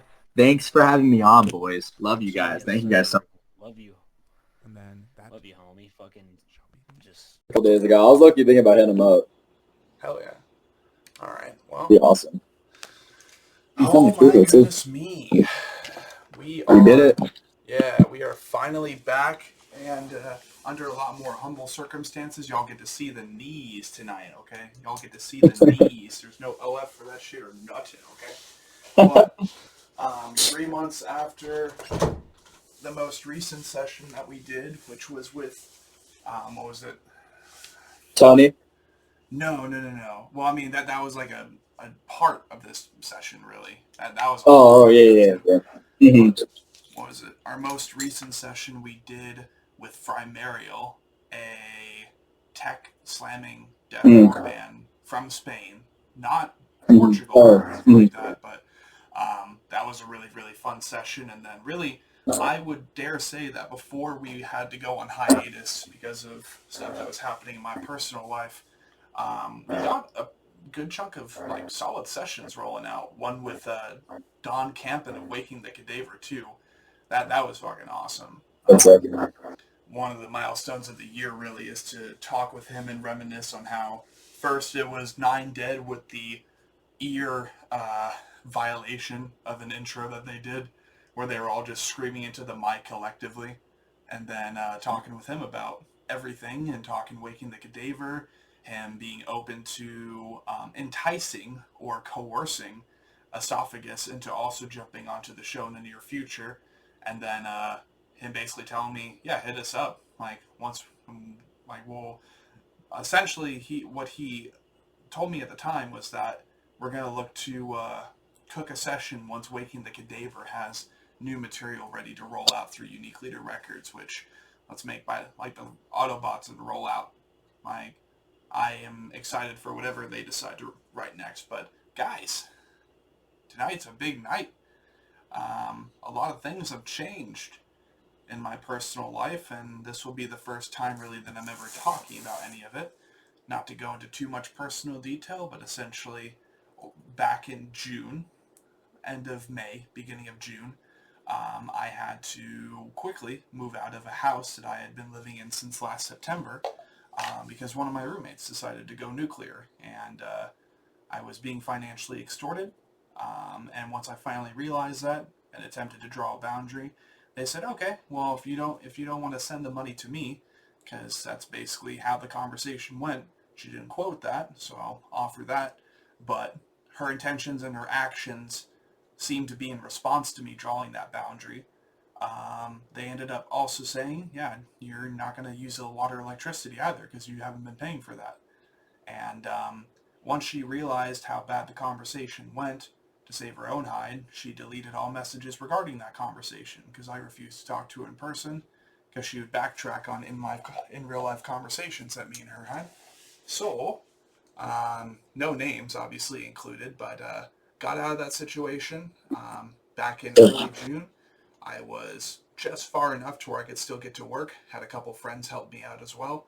I can't thank them enough for, if nothing, briefly offering me a place to stay and putting up with the inconvenience of having a 6 foot tall person in what was supposed to be a 2-bedroom apartment. And that's it. It was a very, very tiny apartment, but they let me stay with them, and I was intending to help them out as per the new job that I had gotten just as everything went to hell. And I went from being hired on full-time to getting my hours cut almost immediately because the person I was working for, they had no sense of labor budget and continued to advertise that they were hiring new people even though really they had people working 15-hour, 12-hour shifts. That was a whole nightmare, and therefore my financial resources went from, oh yeah, I'm getting hired on full-time. Like, it's not the best hourly pay I've ever gotten, but I should be able to work full-time. That went from 39 hours to 18 hours real fucking quick. So things that I agreed to help out those who I lived with for basically those 2.5 months, that all fell through when the job was cutting me. And unfortunately, there was nothing I could do about that. A couple months roll by, and now I'm in a way better situation. This was where I'm currently at now, where I'm now moved into. I had been bouncing here over the weekends every 2 weeks or so. And eventually it turned into, why don't you just move in? Especially if your job is screwing you over. Like, why don't we go ahead and help you find a job out here? People I was living with temporarily, in reference to the job I already had, they said, I don't know if that's a good idea because the city that they're living in is so desolate. I said, yeah, I still want to give it a chance. And they seemed to be interested in forging a roadmap that then promotes the future I've been wanting since I came back in spring of 2023. And needless to say, over time, it went from, why don't you move in, to, yeah, let's go ahead and get your stuff moved in. It seems that things kind of fell through with your current job.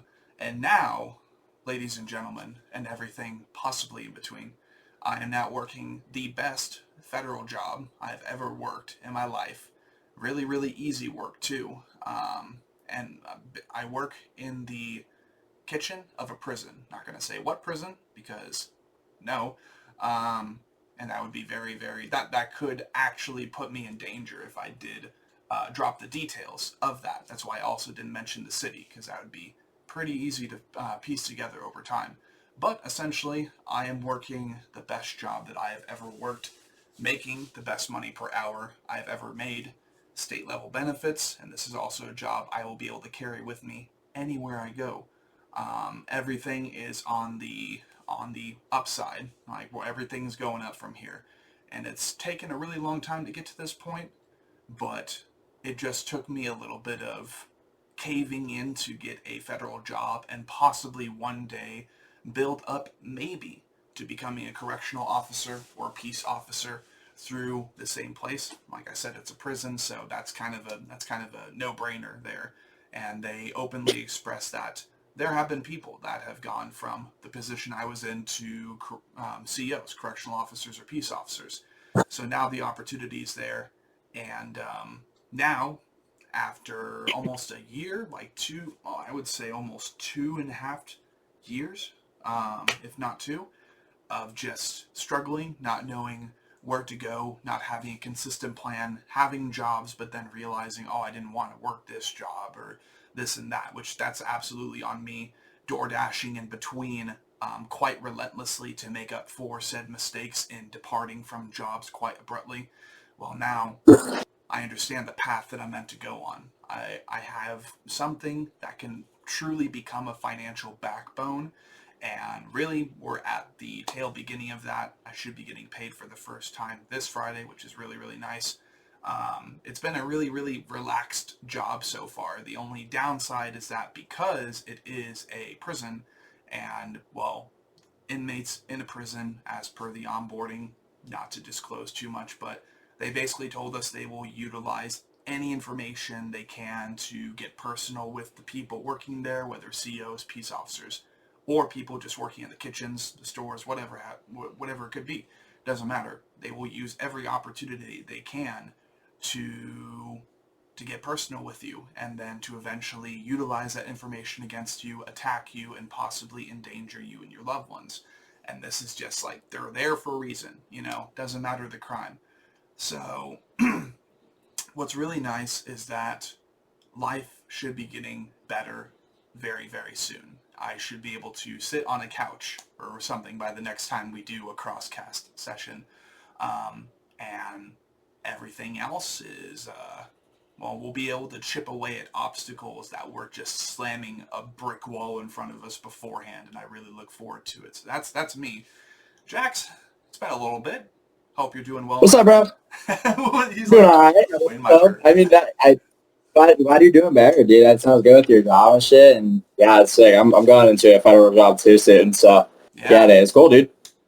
I fucking love it, dude. So yeah, recalling from our last conversation where I think in the time that it took for us to finally start the session, with it now being, quote, 7:45 p.m. on the 16th of September. Yep. Well, probably should have watched the session a little, all the way through at least once. That way I can kind of bounce back from the latest thing we were talking about. But it's been a long time. It's been a while. And that's my fault. No, you're good. That's my bad. No, you're good. The thing is, when it comes to these sort of situations, I mean, both Finn the Orc King and Tony Slam, I think, have vocalized well enough on this before in our chat, and this is me being like accountable and almost attacking any ego that I might have, which I really don't have an ego, or at least I like to think so. Everybody has an ego. What I'm trying to say is, this is me being phantom transparent about myself, but when it comes to scheduling and getting things scheduled ahead of time, setting dates ahead of time, maybe a month or two in advance, I'm still working on that, but after all, there was the chaos of before where it was only me, and I was like, okay, let's just get as many Crosscast sessions as possible out in 1 year. And we went from that to, you know, Derek Connolly of Nithful calling me the Joe Rogan of deathcore. I think this shit's so funny. It's one of my. That's pretty funny. It's one of my fucking moments of the year, man. I swear, because I mean, when you really think about it, like we're here to promote true counterculture, and I want to participate in that part of counterculture. And I think it's safe to say that 90%, if not like 99% of the now 102 bands I will have had on the show, with a couple coming back, but more or less, like we're closer to 100.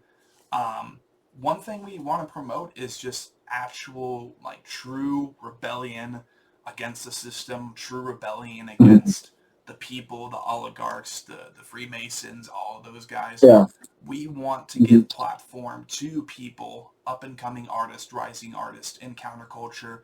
We want to dissect the anatomy of the music industry and just tell the stories of people along the way. Hopefully make connections. Hopefully, you know, those connections grow into something greater, but it all starts, right?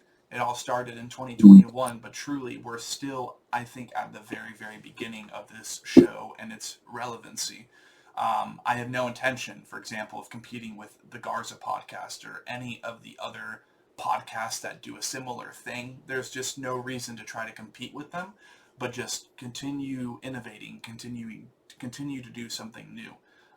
Do forgive me, everyone, too. It's been a long time since I did one of these, so my commentary has a lot of Valley Girl friendly like in it, and I'm like, no. See, I did it again. So definitely, it's so good to be back. It's good to be able to talk with musicians and talk with people that we've networked with all this time, and to, if nothing else, wrap up what we created earlier in the year, get that uploaded, and then look to see what else we can cram into 2025. This was supposed to be a more prosperous year. I don't know about you. I thought it would be a more prosperous year. I feel you. It's been a rough one. It's been a little bit of a rough one this year. But I'm holding strong. I'm excited. I feel like I'm going in a pretty good direction. It seems like you're going in a pretty good direction. I think this year started off a little bit weird though. It's been just really weird, you know. Something about it, you know. I mean, we've talked about it. We know everything's weird. I just feel like everything's weird. Yeah. And speaking of that, you know, so on September 10th, something I did not think was possible happened, and I really only learned about it until after I clocked out of my shift, got into the car with my buddy, and then he drove me out. Or he had me exit the premises of the prison that I'm working at. And that was the assassination of, you know, political influencer and debater Charlie Kirk. I definitely did want to take some time because it hasn't been that long since that happened, and I just wanted to give him a moment of silence.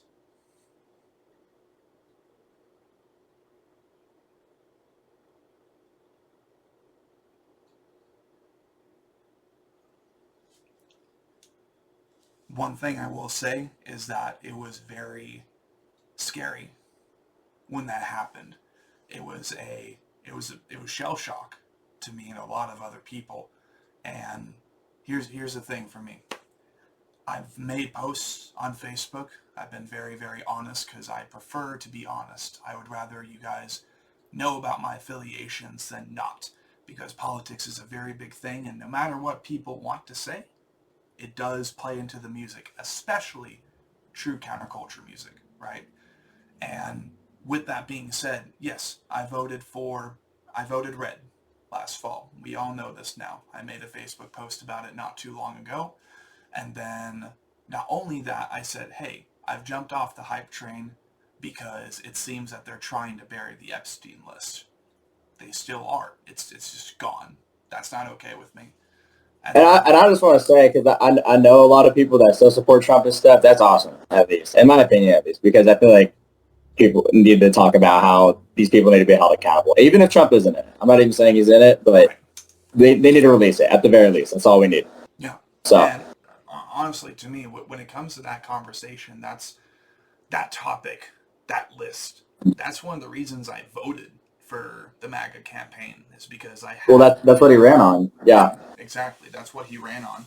So, I mean, I do remember the interview press where he had a little bit of hesitancy when they asked him about the Epstein files. He's like, yeah, I'll declassify the JFK files, MLK files, all that. Right. They asked him about Epstein, and he kind of got quiet. I'm like, hopefully he does, but we'll see. And now that they've gone from Pam Bondi saying that they had it on the desk ready to go, ready to just blow everything out of the water, and then they said, yeah, we don't have it. I'm like, that's a really bad look. It's really crazy. And like the prison footage too, it's like the most secure prison. You're putting this guy, this dude is high power, you know what I mean, high influence. They put him in maximum security, you know what I mean? And you're telling me 3 minutes were gone from this max security. Oh, because what'd she say? It was like it resets every 24 hours, some bullshit like that. I'm like, Pam, give me my damn files and stop whining, woman. Give us all the files, because at this point, it's like, here's the most rebellious punk rock, right, in reference to this year's Superman film, real punk rock. The best thing that they could do if they really want to establish the current Republican Party, the MAGA Party, as counterculture, as punk rock, they would release it without hesitation, even if maybe some people were harmed, maybe if some people were killed. And maybe that's an insensitive take, but here's the thing. I think I would dare say that if they decided to unleash those files and basically bury most of Hollywood, bury most of the top tier parts of the American music industry, the singer Red Hot Chili Peppers, for example, can't believe he was on there. But when I saw that, I'm like, that actually makes a lot of sense. You listen to their lyrics, and it's like, what are they talking about? You talking about Anthony Kiedis? Well, he is a pedophile. He was fucking a 13-year-old. Exactly. Terrible. Terrible. No, it's gone awful, really. And I don't know. I think no matter the repercussions, if they decided to do that, they would have followed through on something that they campaigned on, like we both just said. So when they buried that, I'm like, okay. And I made a post about it. I know I don't think you have Facebook, but I made a post about it, and I said, okay. So I voted for a certain, orange dude, someone with in his first term, a really bad tan. I voted for him, and then the moment they wanted to bury that shit, I jumped off the hype train later on, because I still tether myself and associate myself and advocate for some, very few people that are associated with that party still, that being Tulsi Gabbard, RFK Jr., and formerly Charlie Kirk. I associate myself with those people in the party, because the same day that Charlie Kirk was assassinated, unfortunately, they also looked to steal the Epstein files, seemingly forever. And I'm like, right. Huh? The fuck? That's what I mean. And, like, honestly, that just sends a chill through me. It sends a very, very haunting and ominous warning. And that's the first thing I thought when I saw that footage, and how a video like that managed to get on the internet. That person with that right POV, maybe 15 feet from him, that got close enough. I know that was a warning, and I know that was supposed to mark the beginning of a new era of censorship on a global scale. If they were able to convince us all to take certain vaccines, exaggerate the body count of COVID by putting certain like amnesia and shit, and putting people under to add to the body count. If they were able and willing to do that on a global scale, of course they're willing to censor us on a global scale and make it difficult for the world to communicate. I mean, that's the thing, though. I mean, they already are. I don't know if you know anything about, like, Palantir and Peter Thiel and those fuckers, but that is the biggest threat to our kind. I mean, bigger than Trump. We can toss all that shit aside. I mean, he's in cahoots with him, obviously, but this dude is seriously, seriously dangerous. And we honestly, the worst part about all of it is like we can sit here and like even if you're a Republican or you're a Democrat or wherever on the aisle you stand, no, we can't do anything about this at all. That's the harsh reality of it. No matter how much we voice, even if we are the counterculture and we are the punk and whatever we think, it still just feels like we have no effect on it. And obviously we can spread this awareness and we can do all those things. And it's good that people are, starting to wake up and starting to understand things a little bit better. I mean, I feel like at the same point, I was watching Charlie Kirk back in like 2022 or something. And I used to watch him when he had like a little fold-out table. He didn't have all the big tents and the big crowds. He just like a regular conservative, dude. He was young still. And then he blew up, obviously. And honestly, it was so shocking to see him die. I'm not a fan of Charlie Kirk. That's just where I stand on the political aisle. I don't think he should have been really shot for it. I've seen a lot of the memes and I've played into it too. But, it's freedom of speech at the end of the day. And also, it's just like, it was just really crazy. I watched that video like 50 times, not because I'm like weird, but I was like genuinely like, wow, I can't believe I just watched that. You know what I mean? Yeah, absolutely. And it was crazy. That, but like around the same time we had, I don't want to butcher her name. We had the young woman from Ukraine who was just stabbed on a bus. I did hear about that too. That was crazy. That was also really crazy. That made me fucking pissed, dude. I have never been so angered as I have been watching that video, and mainly because of all the people surrounding on the bus that didn't do a damn thing. They were too glued into their phones. Right. I did see that too. That was really, that whole thing was great. I see so many things like that nowadays where I'm like, kind of same thought process. I'm like, are you guys seriously not doing anything? Like, seriously? Like, I feel like if I was there, and I mean, maybe I'm just saying this because I'm not there, but I feel like I would do something. You know what I mean? It's like, I feel like we stray further away from God every day, man.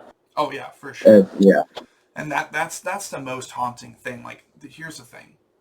I also made a realization last fall and winter, and pardon me, folks, I don't mean to put too much of this topic into the podcast, but also this is my fucking show, and you guys want me to be honest, so this is me being honest, so deal with it. But ultimately, I made an epiphany, an additional epiphany last fall. I'm like, listen, I'm a vain Satanist and ossature, okay? So basically, take the approach psychologically of the indigenous Americans in which they regard deities as their ancient ancestors. I do that with the ossature gods. But my Levian Satanism comes in because I will never, ever, ever attribute anything that I do, failure or accomplishment, loss or victory, to that of a higher being. That is what I did. That is what I accomplished and either fucked up or did amazing on with my own hands, with my own blistering feet. And that's just kind of my depiction of a lot of monotheistic denominations. There we go. Is that there's a lot of them, once they finally get steeped enough and like they become almost culty and manic with their Christianity, that they don't really take credit or accountability for any of their actions or any of what they do in life.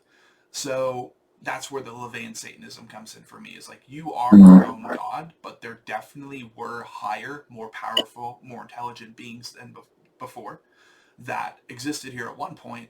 And my theory is that once, for example, a human being learned how to wield something like Mjolnir, Thor's hammer, well, once he grabbed that hammer, once someone was worthy, or however the actual science works, well, they used Mjolnir to cave in Thor's head, right? The other gods were like, oh shit, we should probably dip, and then they left.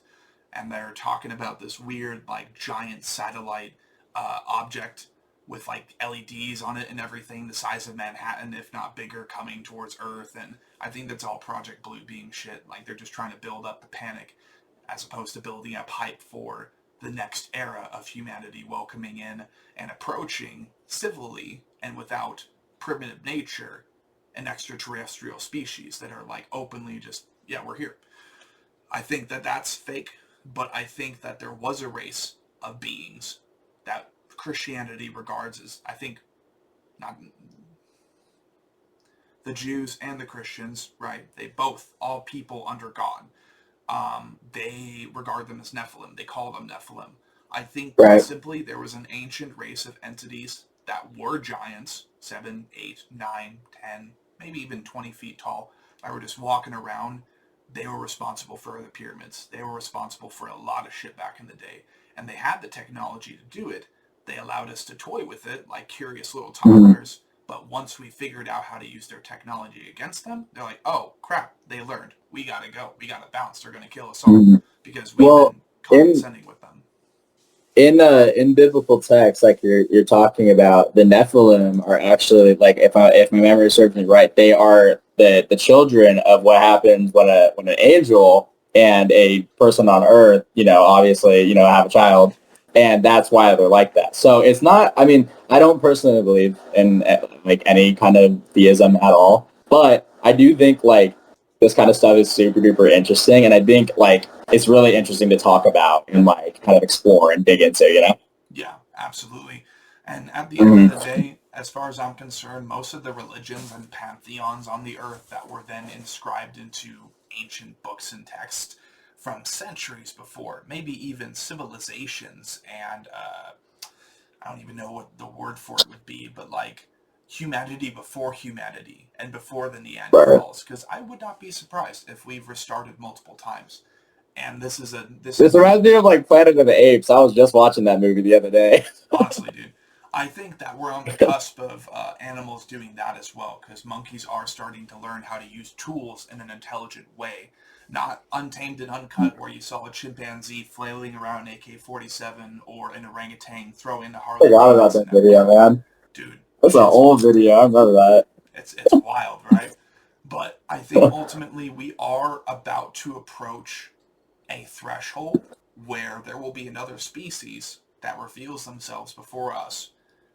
And not only that, but they're going to give us an ultimatum of either you move forward with us or we have to go to war. Even though we don't want to, we understand that humans are violent creatures when they are intimidated or as a collective species are introduced to something so new that it blows most people's minds. The War of the Worlds radio podcast is a good example of that too. It's not far off. I mean, you see like all the videos and the Senate hearings and shit of the UFOs. You see the the other day with Mars, they found those little spores, whatever the fuck they found. I think it's ridiculous that the theory that there isn't life farther beyond. Now, I don't know how close they are. They could be like eons away or whatever the fuck, but I just think it's a little unrealistic just to think we're the only ones on this little baby tiny rock in the middle of little baby nowhere. You know what I mean? And we're just like part of this giant, never stopping to expand, more things being created that we don't even fucking know about. You know what I mean? Place. Like we don't even know. You know what I mean? But not only that, we still every day continue to know more about space than we do our own ocean. Absolutely. I think that's a big fucking red flag. It's a big red flag. True. Not just for humanity, but there's almost a sense of like narcissism, like global elite narcissism that comes with that shit when you really think about it. Oh, there's no way there's life beyond Earth, but we don't even know everything about our own ocean. Ha ha ha, let's continue drinking tea that's laced with whatever the hell it is to make you continue believing that delusion. It's ridiculous. Right.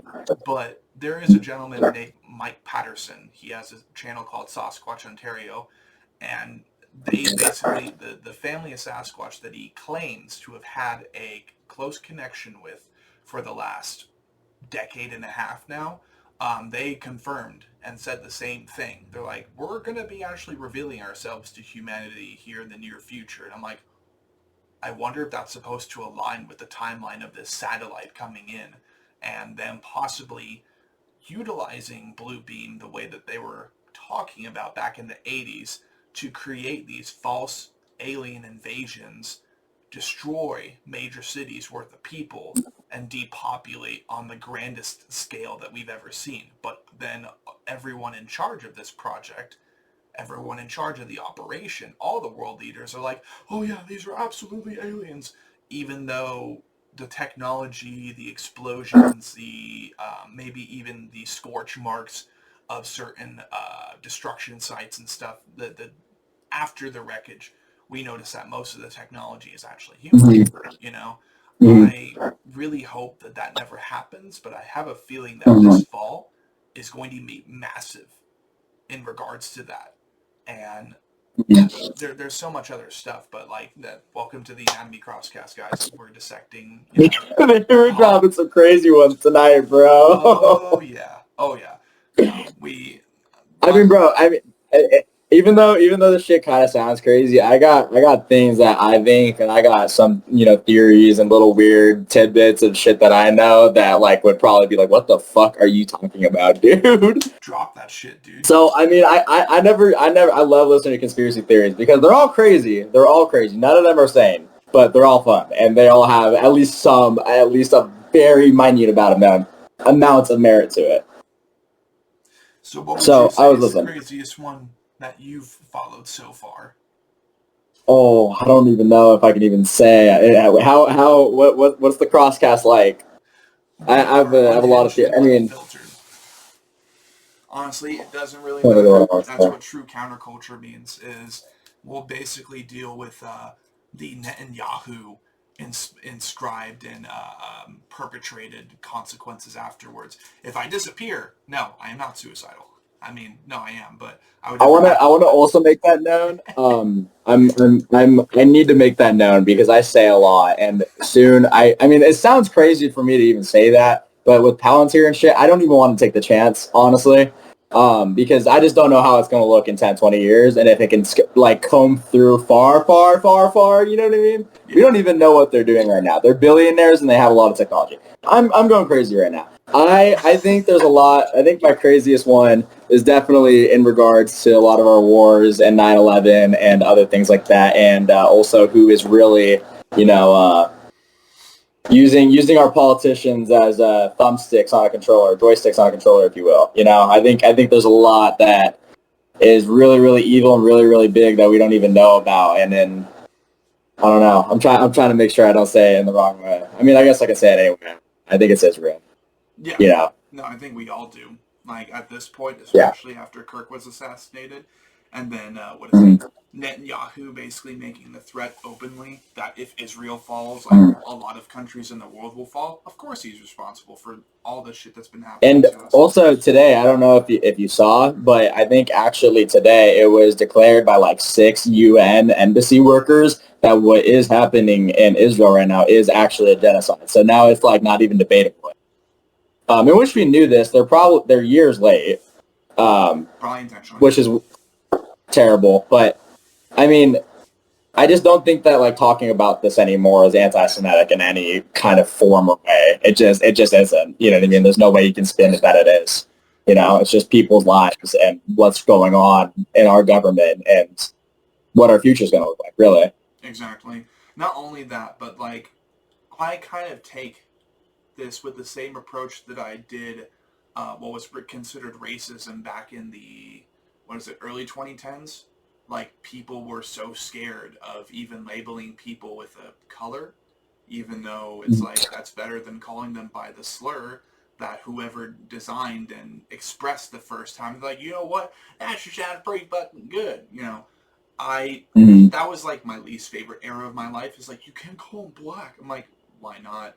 I grew up being told that too, and I'm like, and nowadays it's like, why do we even do that? It's like, we're just people. I don't know. I just feel like we're all people, and we're just put on this earth to eat fruit and make babies and take care of the environment and shit. You know what I mean? It's like, I don't know why shit like this has to happen all day, every day. Even like I said, I'm not a fan of Charlie Kirk in any kind of regard, but like, I just really hate seeing people die all the time, whether it be, the school shootings or Palestine or Charlie Kirk. I hate just all the dying. Now, I don't mind the dying with the people, like the CEOs and stuff, and people in office, essentially. I don't mind a lot of that, but just people that don't do anything and they're just humans living, I'm just like, I have a spot of empathy. Because, I'm going into a field where I'm going to be saving lives every single day, pretty much. That's going to be my job for the next 5 years, just saving people that are dying. Yeah.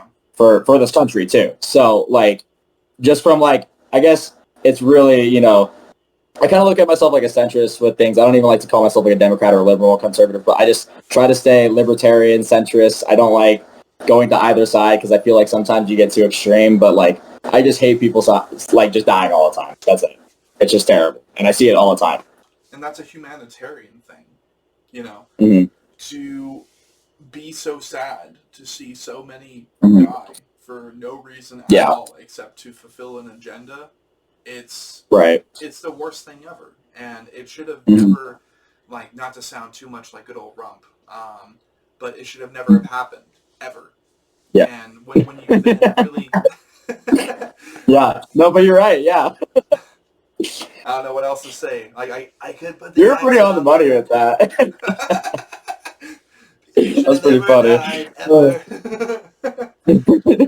No, never happened. Oh, that's funny. But yeah, like I think back to 2020, like last year, 24. Wait, last year was 24. Jesus. So last year, 23 and 22, when we were seeing those videos of, I think it was a song by Lana Del Rey, and it's like they're going through the gala, they're taking photos of all these people, but yet hundreds of thousands of Russians, Ukrainians, Palestinians, what have you, around the world are just dying. Kids, skinny, walking through the streets. That should never be a thing. It's inexcusable. It's unacceptable. And at the end of the day, most of those people are here. So in that way, that is the only reason that at this point, I'm not up in arms and on the streets saying, y'all need to shut the fuck up and go back inside. When people are like, I hate America, America's the epicenter of all things bad in the world. I'm like, well, yeah, but why do you think that is? Well, it's because we've been under the sore, infected, fucking splintered thumb of the Freemasons, the Rothschilds, Vanguard, BlackRock, and Israel. And unfortunately, there seems to be an ethnicity tied to all those people. So unfortunately, and it's not all of them. It's not all of them, but it is always them. Right. So it's like the we got my capitalism.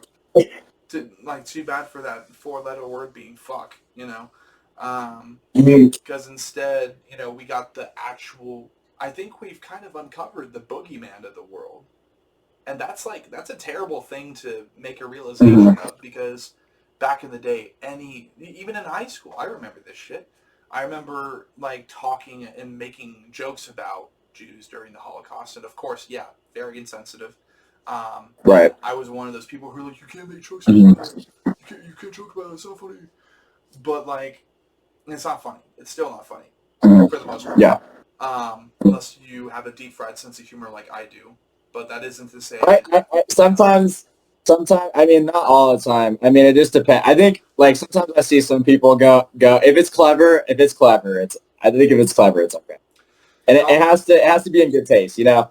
Oh yeah, absolutely. Because I think that's definitely a thing with dark humor. Because I like dark humor, and I think anybody can say anything, but I think definitely there's some kind of taste you have to it, and there's got to be some kind of class with it. You know what I mean? Because if you're just like saying just stupid, 70-year-old Fox News watching grandpa jokes that were like funny like 70 years ago, or not 70 years ago, 30 years ago when it was a different kind of time, and it's just like, I don't know, but I like dark humor. And some people do it really well, you know what I mean? I like Shane Gillis. I think he does it really, really well, you know what I mean? Because he jabs at everybody, It's dark, but, he's jabbing at everyone, you know what I mean? So I can't really be like, okay, this guy's a piece of shit. He's funny. I can't do anything, And so then, for me, it's like, when it comes to comedy, rule number 1, treat it like a separate pocket dimension where none of the issues in the world exist. And you're literally just there to laugh. Especially if you're going to a stand-up comedy show. You paid to go there to get away from everything, to dissociate with reality, even if just briefly.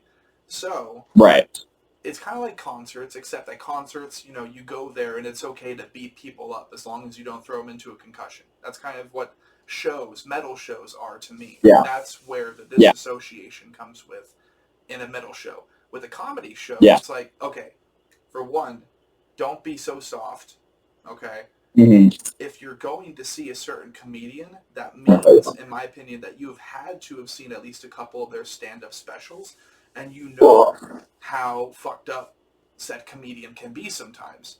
So get over it. You know, you're there to laugh, not be like, I don't like the joke he made about 9/11. You can't blame Israel for 9/11. It's like, yeah, you know, this totally. how it works. Like, I mean, I just and the thing is that it's like, I think also sometimes like some people like, and it's on the left and the right too. I feel like some people like dark humor, except when it's on their side and like when it's towards them. It's like you can't dish it out if you can't take it. You know what I mean? I can take some jokes and I can make some jokes. You know what I mean? But like the people that can't make that line and can't just pull the punches at everybody. You know what I mean? And can't just like understand that at least, they're just stupid to me. I can't deal with those kind of people. But I think as long as you're kind of dishing it out and you can take it and you're, you know, well received with it, I think it's whatever. You know what I mean? And there's good intent with it, you know? Exactly. That's why, though, I would never pull pranks on people, because I don't like pranks being pulled on me, especially people just barging into the bathroom when I'm taking a whiz. Like, the ha ha ha. I'm like, whoa, what the fuck? This could be a crime in the future. Get away from me. That's fair. I honestly wish I'd be fucking around with people sometimes. I just have like I think I'm very nice and I'm very kind, but sometimes I just like I have like a little just bit of a cap sometimes. So if some people are pissing me off, and not even if people are pissing me off, like sometimes I just like it's just fun just to be a dick sometimes. So, and I mean, everyone's really mean nowadays. You know what I mean? I feel like especially nowadays, everyone's just really mean. You know what I mean? And you can't let people kind of just step on you because I feel like I get jabs from people sometimes. You know what I mean? Oh, and it's just like, yeah.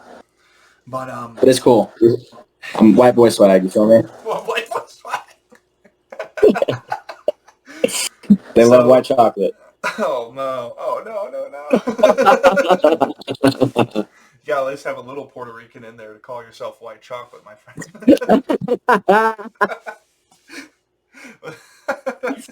Bro, have you ever seen my dad before? You see my story the other day? No. Dude, I feel like that's a lot of chocolate right there. I feel like that guy had to get some. Oh no! It's only because he tans and he dyes his beard black. He was probably whiter than me when he was my age. Oh my god, that's funny to think about. Terrible, man. Oh, that's fucking awful. But not as bad as what is it? Justin Trudeau blackfacing. I can never let that go for Canada. What? Did he do that? I didn't even hear about that. Oh yeah, no. Justin Trudeau blackface back in the day to dress up as Aladdin for Halloween, and people have never let that go since. Fucking dumbass. Trudeau is a fucking dumbass. He is a tried and true fucking dumbass. Fuck. Did you ever see that one clip? I don't even want to quote it because I don't remember what was exactly said. But I think there was this Canadian, like, I don't know how their states work. I'm going to be completely honest. I don't really know jack shit about Canada other than a lot of things that Trudeau's done. But it was someone in their government that was, like, talking about Israel, and he's like, I'm just like a prairie goy or something like that. Whatever the fuck he said. I forgot what he said. I have to find that clip again, but he said some bullshit like that when he was talking about Israel. I was like, what are you, and I think everyone was shitting on him for it. I was like, what are you talking about, dude? I'm going to have to find that clip. I have never seen that before, but that sounds funny.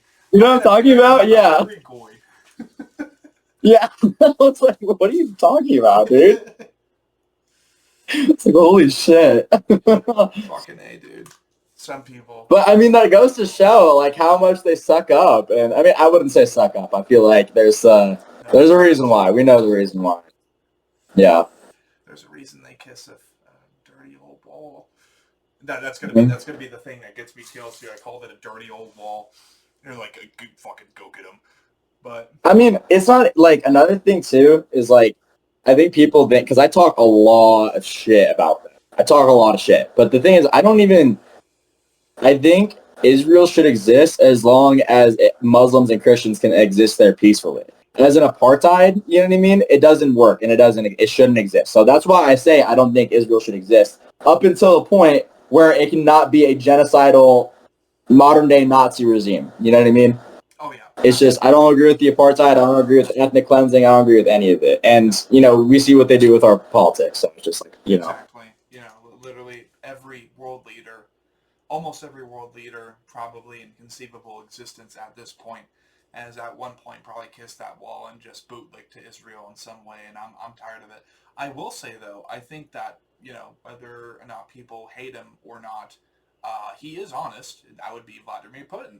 I think he's one of the only world leaders in the world remaining that don't kiss up to Israel. Maybe I'm wrong. I think there's a couple. I know I don't think Ireland kisses up to Israel. That's a really good country I've heard. Ireland, they stay strong. There's a couple countries. What does piss me off though?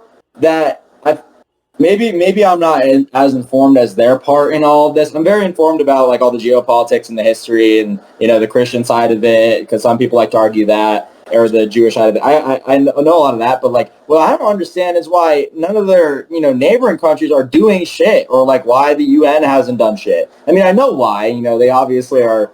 There's a reason, but it's just like I can't believe that I'm watching all these kids get decapitated, and there's pulling babies out and they're missing a damn leg. I've seen like so many of those over the last week. They just started their siege in Gaza City. You know what I mean?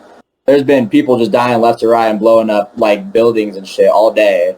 It's just like, I just wonder why nothing's been done about it yet. That's it. It's because Israel's in control. True. It's true. And I think it was different for the Nazis because they didn't have that control. They came up, you know what I mean? And we didn't even know about it. You know what I mean? I think what actually happened was the Soviets found those camps and they were like, holy shit, this is fucking horrific. And they took the pictures and they sent it back to the United States. And the United States didn't even believe it at first because they thought it was Soviet propaganda. But then they found out it was true and they were like so fucking mind blown. So the fact that we have so much accessible information to it right now, and it's being silenced, but like the videos and the stories and the numbers and just like the everything with it, it's just like I cannot fathom it. That's it, honestly. I just can't even believe it. And here's something rather controversial as well. And I remember that we were explicitly not taught this in high school because, quote, it was controversial to talk about. And that would be not to water down the numbers. A genocide is a genocide. You hear me? I understand. Genocide is a genocide. I hear. I know. I'm with you. I'm talking to the audience mainly. Like, don't misinterpret this shit. Okay? Yeah. I'm not a Nazi, but I probably shouldn't put "but" in there. That's a bad start. So you have the Holocaust, right? And that was 1 million. They want to say it's 7 million, but it was 1 million. You know what was 7 to 10 million now? The Bolshevik Revolution in Israeli-occupied Soviet-era Russia, killing 7 to 10 million Christians for being Christian. Again, I am not a Christian, but the fact that story, even openly in high school, to my memory, because I had, I had a really cool world history teacher. He was a big fan of Reagan, which, not sure if that's the best guy in the world, but nonetheless, he told us. I honestly, I'm not. Yeah, good. He told us that he's not allowed to talk about the Bolshevik Revolution at all because it's controversial. Wow, really? Yep, he told us that. He's like, I can't tell you about this because I remember asking him about the page, and I think even back then, I was aware enough to be like, hey, why is this number bigger though? He's like, I can't talk about that. It's too controversial. I'm like, huh? And that was high school. Right. That was an eye opener for me. I'm like, oh my god. I think that was also the day that I realized that there is a lot of information that they were suppressing and containing or completely just removing from the history books. So we wouldn't be aware of. Well, the winners write the history. And, I'm not, and I'm in the same camp. Like, I absolutely hate Nazis too. That's the big thing in my head. I hate Nazis. I'm fully against Nazis and stuff. But what I do think is that there is a little tiny bit more to the story that we don't think about. Because, I mean, in regards to Zionism too, I mean, people really don't understand the history of what actually happened with them coming to that land and the Nakba and everything. But we didn't have to touch that. We touch on the Holocaust and stuff like that. I feel like it is a very insensitive topic, obviously, because it was so atrocious. But there are things with it that I wouldn't say don't line up, but, you know, I feel like some things are really blown, which they should be, but we don't talk about those other things. And they also use this to also justify things that are happening today. You know what I mean? So it's like, I just feel like man, I really try to think of how I word this because I really hate the Holocaust, but like, I think you understand what I'm saying, you know? Yeah, absolutely. And therefore, the term I used earlier, right? The boogeyman, the world. Mm-hmm. I think that was the first step in me kind of realizing who the boogeyman of the world actually is. And that isn't to say that, you know, Jewish people are bad. It really isn't. But I think, like a lot of people, ironically, a lot of subcultures, political affiliations, maybe even just tetherings to certain ideas and philosophies, well, it's usually the people that are in control and at the very, very, very top of those cultures that end up being a problem. Just saying. Like, well, I mean, like, I don't have a problem at all with Jews, but like, because I have like Jewish homies that agree with me on that. You know what I mean? I have like ex-Jewish bandmates that agree with me on these things. You know what I mean? So it's not anti-Semitic to be against these things, because another thing is, like, I think all people, like individual people, are created the same and should be given that same chance. I think everyone has their own dignity, and that despite what race or where, it doesn't matter. You know what I mean? Everyone shouldn't be killed. You know what I mean? There needs to be peace, whatever. You know my stance on that. But where was I going with this? I think I kind of lost my train of thought. We've been talking a lot about this. I think, like, you know, I don't know. I'm trying to think of how I can word these things, man. It's like, I don't want to say it. I did this last time too, where I didn't want to say anything because of that fucking record label last time, and then I just ended up saying I'm probably gonna end up cracking, but there's shit that goes on, man. It's bad. You know, I'll fucking say it. Like, not every culture is the same. We obviously know that there are different cultures in the world that, you know, there's part of their practice in their culture to grab women off the streets, throw them in a van with their buddies, and then, you know, have the marriage the same day, and their moms feed them and shit, and then they rape them the same night. Right? And, you know, there's different cultures and stuff where gay people are thrown off roofs and shit. There's culture in America where we're not accepting of certain things, whatever. You can say, you know, not all cultures are equal. I think all people are equal, but not all cultures are equal. But like you said, it's the people on the very, very top and in the positions that make the rules and make the precedent that end these things happening. For example, what I was really trying not to say was the Talmud. The things in the Talmud, fuck, it's so great. Yeah, they're terrible. You know what I mean? And it's disgusting. And it's like like one of the most important books in, you know, Judaism. And it talks about, you know, raping children and, you know, how anybody who isn't a Jew is subspecies. Now, that isn't, you know, actual Jewish belief. That was rabbis and people that contorted it for their own meanings, obviously. But people follow it still. And that's the dangerous part. So stomping out those dangerous parts that shouldn't be here are important, and that's why people talk about it and why I think it's important to talk about. Now, on the extremist side, like people that apply that to like Nazism and like want to like kill Jews because of that, that's wrong, and that's actually disgusting to me. But to just acknowledge at least that there's parts of the story that we're not told and that is wrong, and just morally and ethically we can't support it. You know what I mean? I just don't think it's wrong to say it, and it's coming to a point where if you start saying it, people are going to start fucking, it's not going to be good if you say it. Yeah. I mean, especially for me, I gotta stop talking about this really, really soon. I got 4 months left to talk about this kind of stuff until I'm government property. Right. And so I can't even talk about this stuff. Yeah, once I start climbing the ladder, it'll be the same for me. So it's like, and to be honest, even then, suck my dick. I'm going to say whatever I want because nothing I have ever said actually attacks any culture. Okay?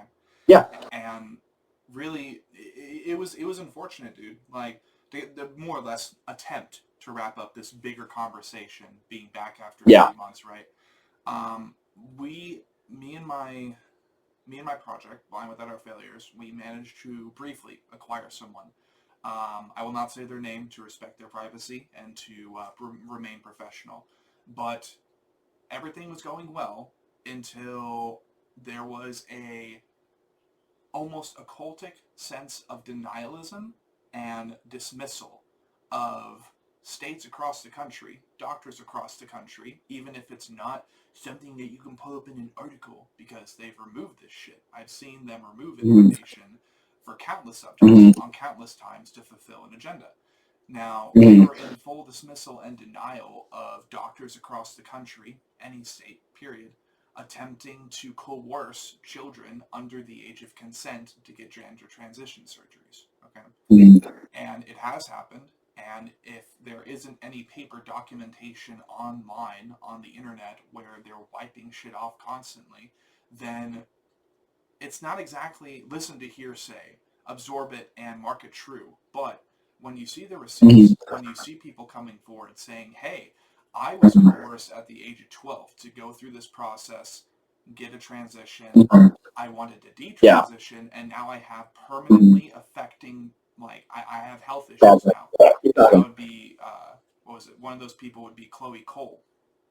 So I think back on that, and I attempted to have a conversation with this person and say, hey, there are people like Chloe Cole who came forward and said, listen, we are, like all of you that are age 12 to 18, you are still kids. And really, until the age of 25, whether you're a dude or a lady, your brain hasn't fully developed. There's a reason that there are a lot of things you can only do at the age of 21. Mainly substances, let's be real.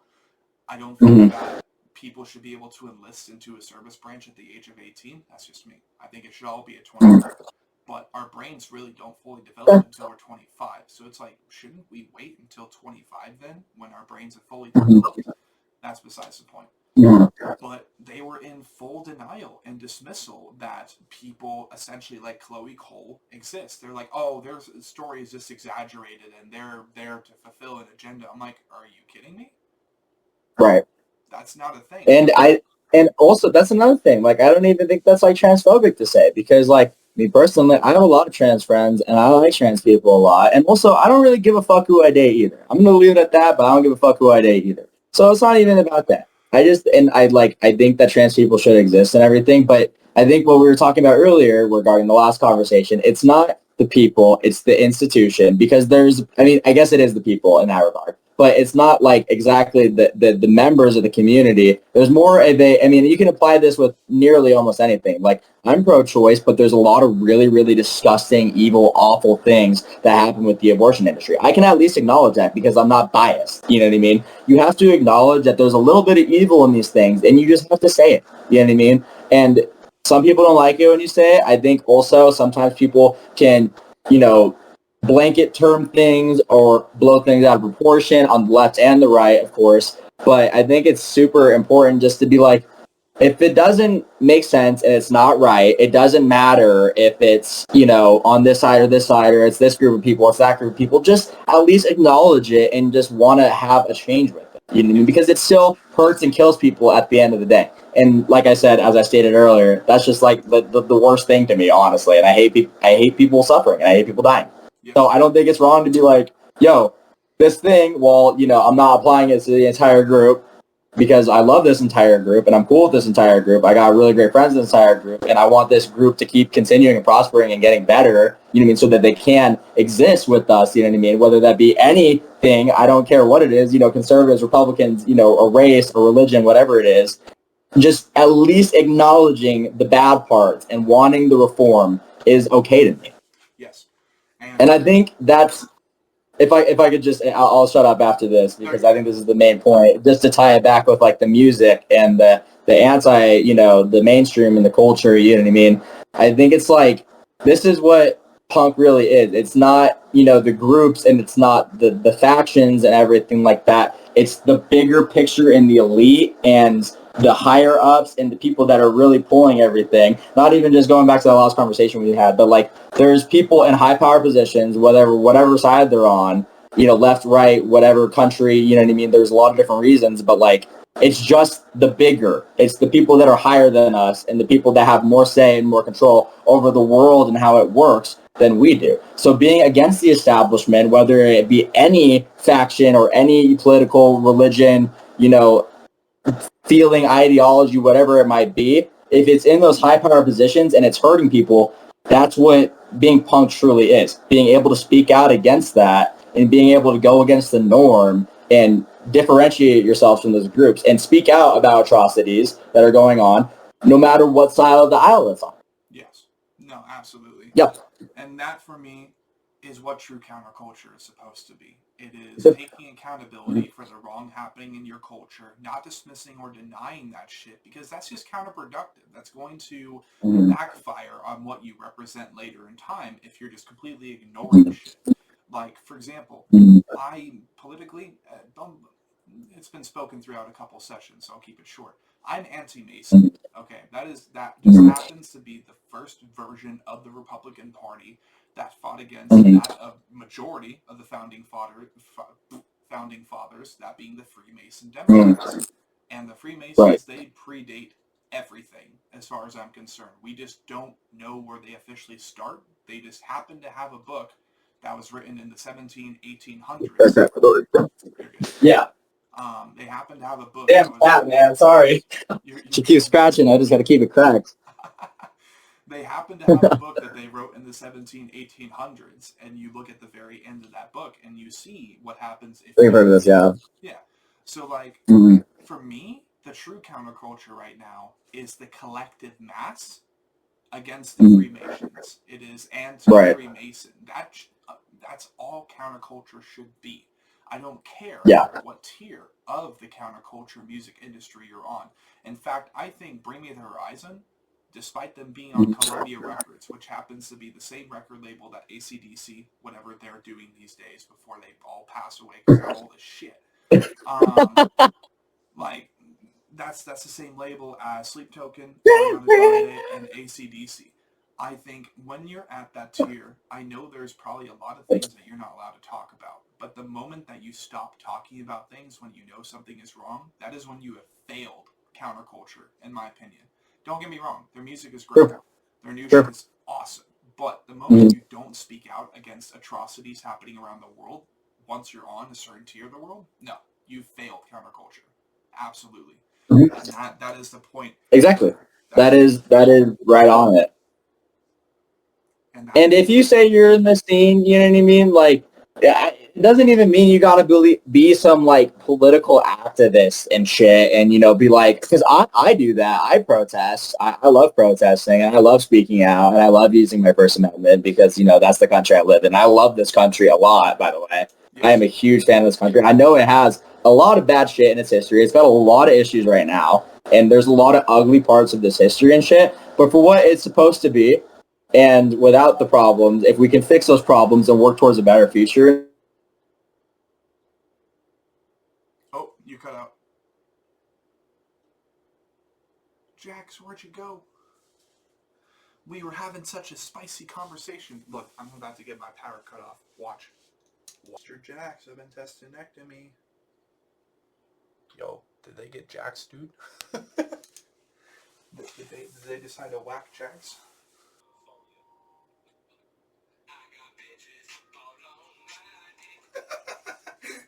Great little sample for you guys to hear, right? Unhinged, indeed. If I could make, we do have something. I mean, we got a really good cover. We got a really good album idea, and we're making fun of a specific person on the cover. It's not like anything. It's really stupid, but we're gonna be delving into some shit, I think, because my mind works in a lot of ways where I'm just like, the reason I like all this and the reason I like all this, like, morbid shit and everything is just because it's real to me. It's extremely real to me, and it's something, like, I've experienced and also seen in front of my own eyes and stuff like that, and something I'm going to be seeing a lot of with my future occupation and stuff. And I realize that there's a lot of bad, but I use that because, you know, obviously this whole slam and death metal thing, it's just a complete protest, just how, like, Slayer's, like, Rain and Blood is, or whatever album that's, like, you know, crazy against the norm like that. It's just in the same way to me. But just to acknowledge that there is atrocity and kind of make it into something a little different, like a groovy, fun little album, is an interesting concept to me. And some people argue it to be immoral or whatever the fuck they want to say. I hear it all the time. I've heard a lot of different opinions about my music, but I think the main point of it is that like bad shit happens in this world, and you can't just go like this your entire life and live under your entire rock. And just because I choose to acknowledge it a little bit more and make some art because of it, because art is subjective, it doesn't mean like anything about the situations that we do talk about, even though I do try to message just a little bit sometimes. Keep it in between, just like give something to think about. At least, maybe not a messaging, but at least something just to kind of ponder and chew on at the very least. And aside from all the heavy intensity, banging, just fuck you, fuck your ears, you know, I feel like it's just a really overwhelming but kind of worthwhile experience. No, for me, I think there should be a lot more slam bands in the future that utilize real shit that's going on and condense it into the gore that they decide to host on their album covers. Now, that's why I like Torture. Yeah. That is not to say that I want to see any albums in the future that happen to talk about Israel, or no, not Israel, that happen to talk about the Palestine genocide or the Gaza genocide and have like fucking kid corpses. Yeah, right. That's a little, yeah. But right. I think it would be cool if slam didn't end up becoming like politicized or something, but like there was just a little bit more substance to all these releases that are coming out. The music sounds great. I mean, you look at Dying Fetus, you look at Internal Bleeding, you look at Torture, they're new nowadays. And I love Torture. I actually found them like way before they started doing Enduring Freedom. I thought it was like, because I found them through their gore noise stuff, which a lot of people, it's a little bit more, people know about it, but they've kind of converted from that and stopped using all the gore because they hit the mainstream and everything. But like, I still love Torture, and I love bands that talk about it and are able to keep it in a way that it's like respectable in a way. Like I've seen like with Torture, for example, like they've used like pictures of the Abu Ghraib prison incidents back in, I think it was Iraq. It could have been in Afghanistan if I'm not mistaken, but I think it was Iraq where the POWs were tortured. I think they were POWs at least, but there was the evidence and the images and everything, the people that were charged and everything, and they used those images on the covers, among other ones of other like things like that. But it's a little different in a way. I actually like almost got like emotional at one point during a Torture gore noise album, which is crazy for me to get emotional over a gore noise album. But like it was specifically one of like the outros and how they like sampled it and everything. It's like, I think when it's like that and it's a little bit more direct and it's more of like, not like, oh my God, it's a dead person. Why is there a dead person on this cover? Why is that? Think about it, chew on it, and then make whatever opinion you want out of it is what I think the main point of all of it is. Right, absolutely. So I think that's one critique I would offer is that many slam bands aside that I happen to not host on my show so far, let alone Intestinectomy, being that we're having this conversation, I would love to see some more stuff that tails off of the outro track of this album. Like when that sample hit, I'm like, yo, I've heard these conversations before. I want to hear this more in slam. Like, what the fuck are y'all doing? Talk about this shit because this shit is atrocious. Right. That would be so. And it still ties into the slam thing because babies and fetal whatever in vaginas and women is just everything in slam. But I was like, what if I worked that in with something that's like actually going on? Because sampling is you're taking clips and stuff, and it can be from everywhere. A movie, a news thing, an interview. I mean, you can sample anything. And I honestly thought, like, why doesn't anybody do that? You know what I mean? It's like, that's real. You know what I mean? And it's like, why wouldn't we just tie the two and two together? I feel like, you know what I mean? If we talk about eating babies so much and slam as a joke, why not talk about the actual thing and point at it? You know what I mean? Because it's real. Yeah. No, Blind's next song, Deliverance, the intro sample is Fauci bragging in court about like the global impact on a social level, a societal level of COVID-19. And like, if you want to get a job or if you want to go to this college or get these awesome opportunities, you're going to have to get the vaccine. You're going to have to forget about your media bullshit. So that's the intro of the song. And then the outro is him being confronted in court after we all realized that there was a lot of deception with the pandemic. Not that the virus wasn't real, but that it was weaponized, used against us, and it was used as a tool to corral everyone on a global scale. Like people honestly think that's like crazy to say though, and I'm a libertarian, which is why I'm like, so like pro-choice. Like, I think it's her body. She has the right to do whatever she wants with it. The same way I'm like, this is my body. I don't want my fucking government telling what fucking chemical or what drug to put in me. Like, I'm very healthy. I got through COVID just fine without a fucking vaccine. I'm a young kid. And I know they're not, it's just, I just don't want to be told that. And there were people, hardworking people that served this country, firefighters, police, whatever, that were laid off because they didn't get it. You know what I mean? It's just like, that's the part I see in it where it's just like, it's not a health mandate anymore, and you're not really doing this. It's the same way I look at, Palantir and what they're doing right now. It's the same exact thing to me. It's just intrusive, and it's not for the American people. It's not free. Right. And so it's real. It's real. It's very real, and that's why I think the next song is going to be so interesting, because even back then I'm like, something doesn't feel right. Why are we wearing masks? I haven't seen, like, nobody I know in the store I was working at the time has passed away from it, so why are we all having to suddenly just panic and put on masks and this and that? It just didn't feel right. And I write about it. I'm like, deliberate deliverance from the tyrant hands of ignorance. Psychopaths had the time to relapse. And now the future is very uncertain, or something like that. I just have yet to find a feature for that song, and I'm really trying to find someone who agrees with me that most of it was deception. It was a means to corral us. Not only that, I'm trying to look for someone who will then kickstart and have the ambition necessary to name the sequel track to that, which who knows what that sequel track is going to talk about. But I plan with my band to release at least one of those songs every album, and there's a whole bunch of stuff that goes into it, but it's meant to also innovate, like, marketing and the way that you do merch collabs and shit.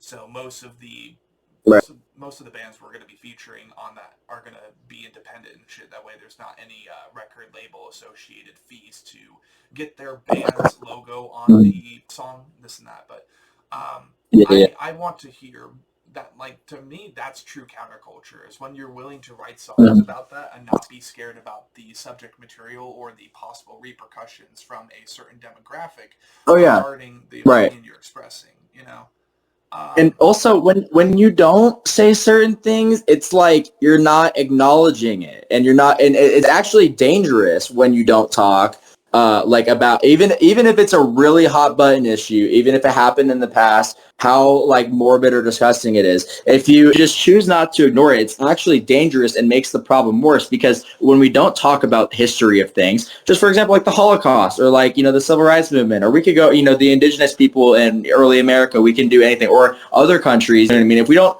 say that those things happened, or at least acknowledge really disgusting things like the last song on the album or anything like that, it's like we start to lose our history, you know what I mean? And it's really dangerous, you know what I mean? And there's people that will, I'm not, like, in full support of, like Confederate statues being up, but, like, at a certain point, it's like we're forgetting why these things are here, you know what I mean? And I think it's a little bit different if you have a dictator or something, but it's like war, you know what I mean? I think it serves as a purpose to kind of remind, and I think people obviously take it the wrong way, because I think the Confederates were traitors to America. I'm not saying that. But at the same time, it's like we have to acknowledge why these things are here. They're historic because they're reminders of a past way. And I feel like the perfect reminder, or like the best way you can move forward, is just by looking at the past, because history, as we see, repeats itself like it is right now. And we talked a lot about this today. Yes, absolutely. So I think, being that we are more or less at the tail end of the session, I do believe we talked about most of your background. If not, to be honest, we bullshitted in that first part a long time ago, but that's okay. There's plenty of time next time to talk about that. I think whilst we're at the very tail end of the session, and this will be episode 102, I wanted to go ahead and get your recommendations for bands that you would want to see on the Anatomy Crosscast. Okay. So that's tough, because a lot of the bands I really, really do be fucking with are foreign, so I don't know how well it work, but I do have a couple people that I definitely think that you should check out. So one is they're going to actually be featured on our next album that I previously mentioned. They're called Pulsating Wound. They just did a little EP recently that was really, really good. Their vocalist is super duper talented. I feel like I don't know too much about the dudes yet. They kind of just popped up. They had a really cool, like I said, the EP, they had a buttholectomy and facial fracture on it. check those dudes out. Maybe reach out to them. They're pretty cool guys. I got them on that next album. Another thing, Terminal Respiratory Secretions. We talked on that. Terminal fucking is an insane project. I love that fool. That would be cool if he did a podcast. He's very, very low-key and niche right now. I don't know how open he'd be to it, to be real, because I think he operates in the shadows a little bit. But at the same time, it's out there. And then I'd probably say one more would probably be like... who do I fuck with? I gotta give a shout. I like Gluttonous Overindulgence. I don't know. We were featured on one of their tracks recently, and also Bitter Disdain. I don't know if you're familiar with Gloombringer and that dude's projects. I think his name is JP, if I'm not mistaken. I could be getting that wrong, but he's in Bitter Disdain and a couple other cool projects. He's released a lot. I was featured on his last EP, or I think he released another EP recently. But for Bitter Disdain, I think Fatuous Rump and a couple other bands were on it too. But he's really, really cool, and a lot of people are just now tapping in with him because, like, it's just honestly really great slam. It's cleanly produced. It's really good. He's really talented at what he does, and he's in a lot of different projects. And I feel like you are really interested in talking to motherfuckers that have a wide range of what they do and have a lot of different ideas with it. And he's probably the perfect guy, other than Dylan and Terminal, that I was talking about to do it with. So that would probably be my recommendations, honestly. Hell yeah. And for TAC's Greatest Hits, which is an ongoing playlist episode by episode with songs that either I improvise or are recommended by the band. This is probably something I should be doing a lot more at the end of the sessions. What song from Necrophilic, Surgeon, Fuck Party would you want to put on TAC's Greatest Hits for everyone to listen to? Man, you know, Begging for a Pegging is my favorite song, but it is really stupid. And it was just supposed to be really stupid like that, just to throw people off. So I think, honestly, if I had to pick one song from that album that really just, like...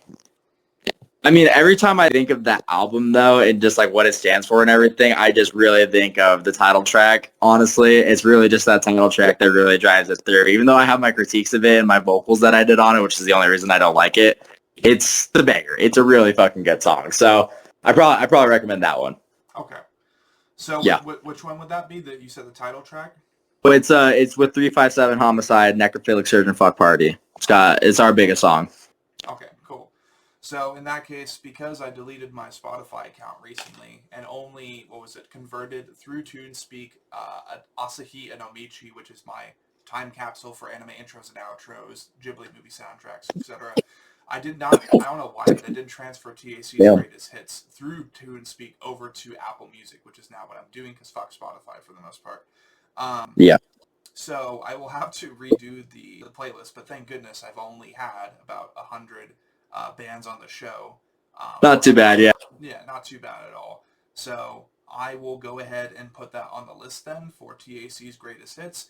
We have, for recommendation, Terminal Respiratory, we have Gort, and then we have Bitter Disdain, in which, yes, Gort is already a project that we're talking to, because not only did they collab with you, they have collabed with a couple other slam bands that I'm already interested in hosting for the show. Cool. So that will be then 3 recommendations, and really... Tap in with Gort, dude, he's cool as fuck. Yeah, that's awesome.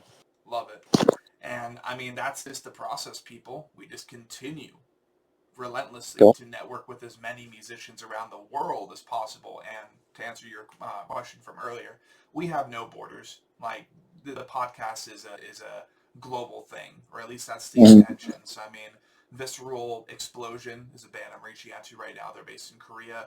Unhallowed Promethean from the Philippines. DR Shit from Vietnam. I mean, hell, I didn't know about the island of Malta until I had the band Hain on the show, and that's Friends for Hate. I've never even fucking heard of it. They had, yeah, dude. They had Ben Durr of Shadow of Intent feature on one of their songs. They posted about it in the Reclaimers Facebook group. I happened to catch wind of the promotion, looked into it, and I'm like, this is actually really fucking sick. Where are you guys from? Malta. Where's Malta? It's in the middle of the Mediterranean Sea. Oh? Yeah, it was bombed a bunch during World War II, and it was actually a staging ground for a lot of humanitarian support. And it's also got some of the oldest architecture in the world, quote, predating even the pyramids of Giza. So I'm not looking at Malta, dude. Malta sounds sick. Dude, Yeah, Malta probably be on the alley to research. I love history and I love like researching like events and wars and countries, and I'm really good with geography and states and shit like that. So I'm gonna be on that. That's cool. They should let me know that. That's really interesting. Malta. Yeah, so I never even heard of it. the island would be Malta. The band would be Haine, so that would be Haine, and they are very similar to the Voynich Code, Shadow of Intent, Ginger. Got plenty of metalcore and deathcore mixed into there, but they got a really good sound. They released an album earlier this year, and we made sure to, in Crosscast form and fashion, promote and dissect that. And that was a really good album to listen to and lyrically dissect. But, yeah, I mean, honestly, I could recommend from this year so far, out of the bands I remember hosting, mind you, that would probably be Haine. Haine, Primario was sick. Obviously, Don Campen was a cool guy to talk with. Can't wait to Breaking the Cadaver. I think I'm losing track of the bands we hosted this year because I got to disassociate with that shit for a little bit. Yeah. No, there's a lot of bands on there that I could quote. I'll actually go ahead and pull this up for recommendation purposes. Pathogenic Virulence is based in Sheffield, UK, but two of their members are from Romania. That was a really cool band to host. Their newest album, Scourged, is available on Spotify. Really, really good record. Fantastic record. 1 second. Because I know we're trying to wrap this up, but I want to give you some recommendations on past conversations where I had a lot more energy. Let's see. So Mars, or Dabs, PA, they are...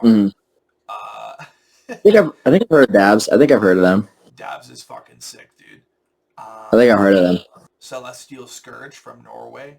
That was really cool. That sounds fucking sick. It is Tactical Slam, I think, or something like that. Interesting. Backyard Savagery from Utah. I think they're going to kickstart the scene in Utah. And Asiomatic Dematerialization, our first Russian podcast. That was fucking awesome. Oh, fuck yeah. Dude, there's some good bands out in Russia, bro. And there's some really good ones. And one of my favorites is, you ever heard of Tough Guy? They're like a mince band. They're like one of the only good mince bands, bro. They're really fucking good, bro. They're funny as shit, and they're like really high production. They're out from Russia. I didn't even know that because they sound like all these Cali mince bands, but like better. So I thought they were out there with them, but no, dude, they're like Moscow. Fucking hell yeah moment. Cranial Bifurcation is a band I try to reach out to. They're from both Ukraine and Russia. Wow. There's Depreciation. That's a classic one, apparently. Decomposition of Entrails is also from Russia. Yes, that's true. And then Traumatomy is from Russia and Oh, Japan. Traumatomy or whatever you say. Yeah, however you say it. Yeah. But yeah. Yeah, they're good too. There's another band I'm thinking of. Who am I thinking of right now? There are another slam bands. They kind of sound like Abominable Futurity. I'm trying to think of what they're called. Fuck, I'm tweaking. They're a little bit littler. I'm trying to remember. They all fucking sound the same at a certain point, dude. Once you get into this shit, it's just abominable, fucking putrid, fucking whatever, maggot-filled something, dude. It's something. That's how I roll. I just go on my notes on my phone. I just write a bunch of gross shit, and I just try to piece it all together like a puzzle. Right. What? Manifesting Obscenities, I think, is another one from Russia, if not one of the nations of Europe. And that's kind of what I think of when I thought of that other band name. Oh, yeah. Anyways, go ahead. No, you're good. But yeah, plenty of bands around the world that we're trying to host on the show, and really, hell, like, even when they're kind of, like, shy because they're bad with English, or they think they're bad with English despite the clusterfuck of a language that it is. No, English is, it's not even their fault that they can't learn it, dude. I don't even expect them to, dude. It's fucked up. Dude, Japanese is easier to learn than English, and I've been in America my whole life. So, yeah, I mean, really, what I'm trying to say is we always encourage that we want to get at least one band from every country around the world, ever. That'd be cool. Whether it be slam, deathcore, metal, punk. I want to do pop punk eventually, and then maybe even some bluegrass Oh, yeah. artists. Oh, you should. Oh, I have a recommendation for punk. There's a cool band in Phoenix. They're called Dismay. I saw them once. They're like a D-beat crust punk band. They're fucking crazy, and they're so underrated. Nobody knows these fools. I got like some really, really niche, shitty fucking CD from them, and it sounds fucking crazy. You should look at their Instagram or something. They're called Dismay. They're really fucking good. Dismay, then we'll add that to the list. So then we Yep. have 4 recommendations: Terminal Respiratory, Gort, Bitter Remains, Bitter Disdain. Oh, damn, Yep. so close. There you go. You're close. You're close. And then Dismay. So 4 artists recommended by Jaxx of Intestinectomy, and let's be real, too many other fucking projects. Too fucking many. But this has been the Anatomy Crosscast episode 102. It is now 10:06 p.m., so 3 hours basically. Hell yeah. Our start time. You are like Slam JRE, bro.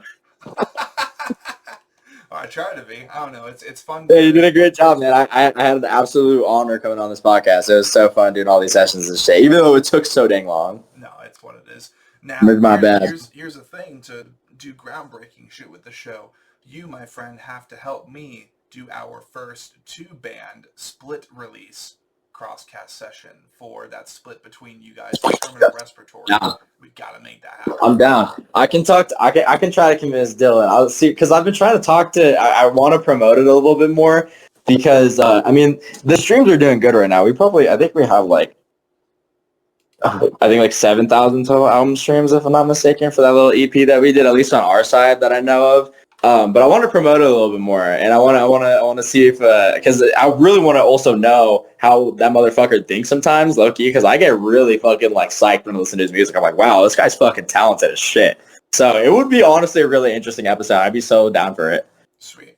So here's to hoping that Jaxx can help us then do our first groundbreaking, never done before in any counterculture music journalism band interview show ever.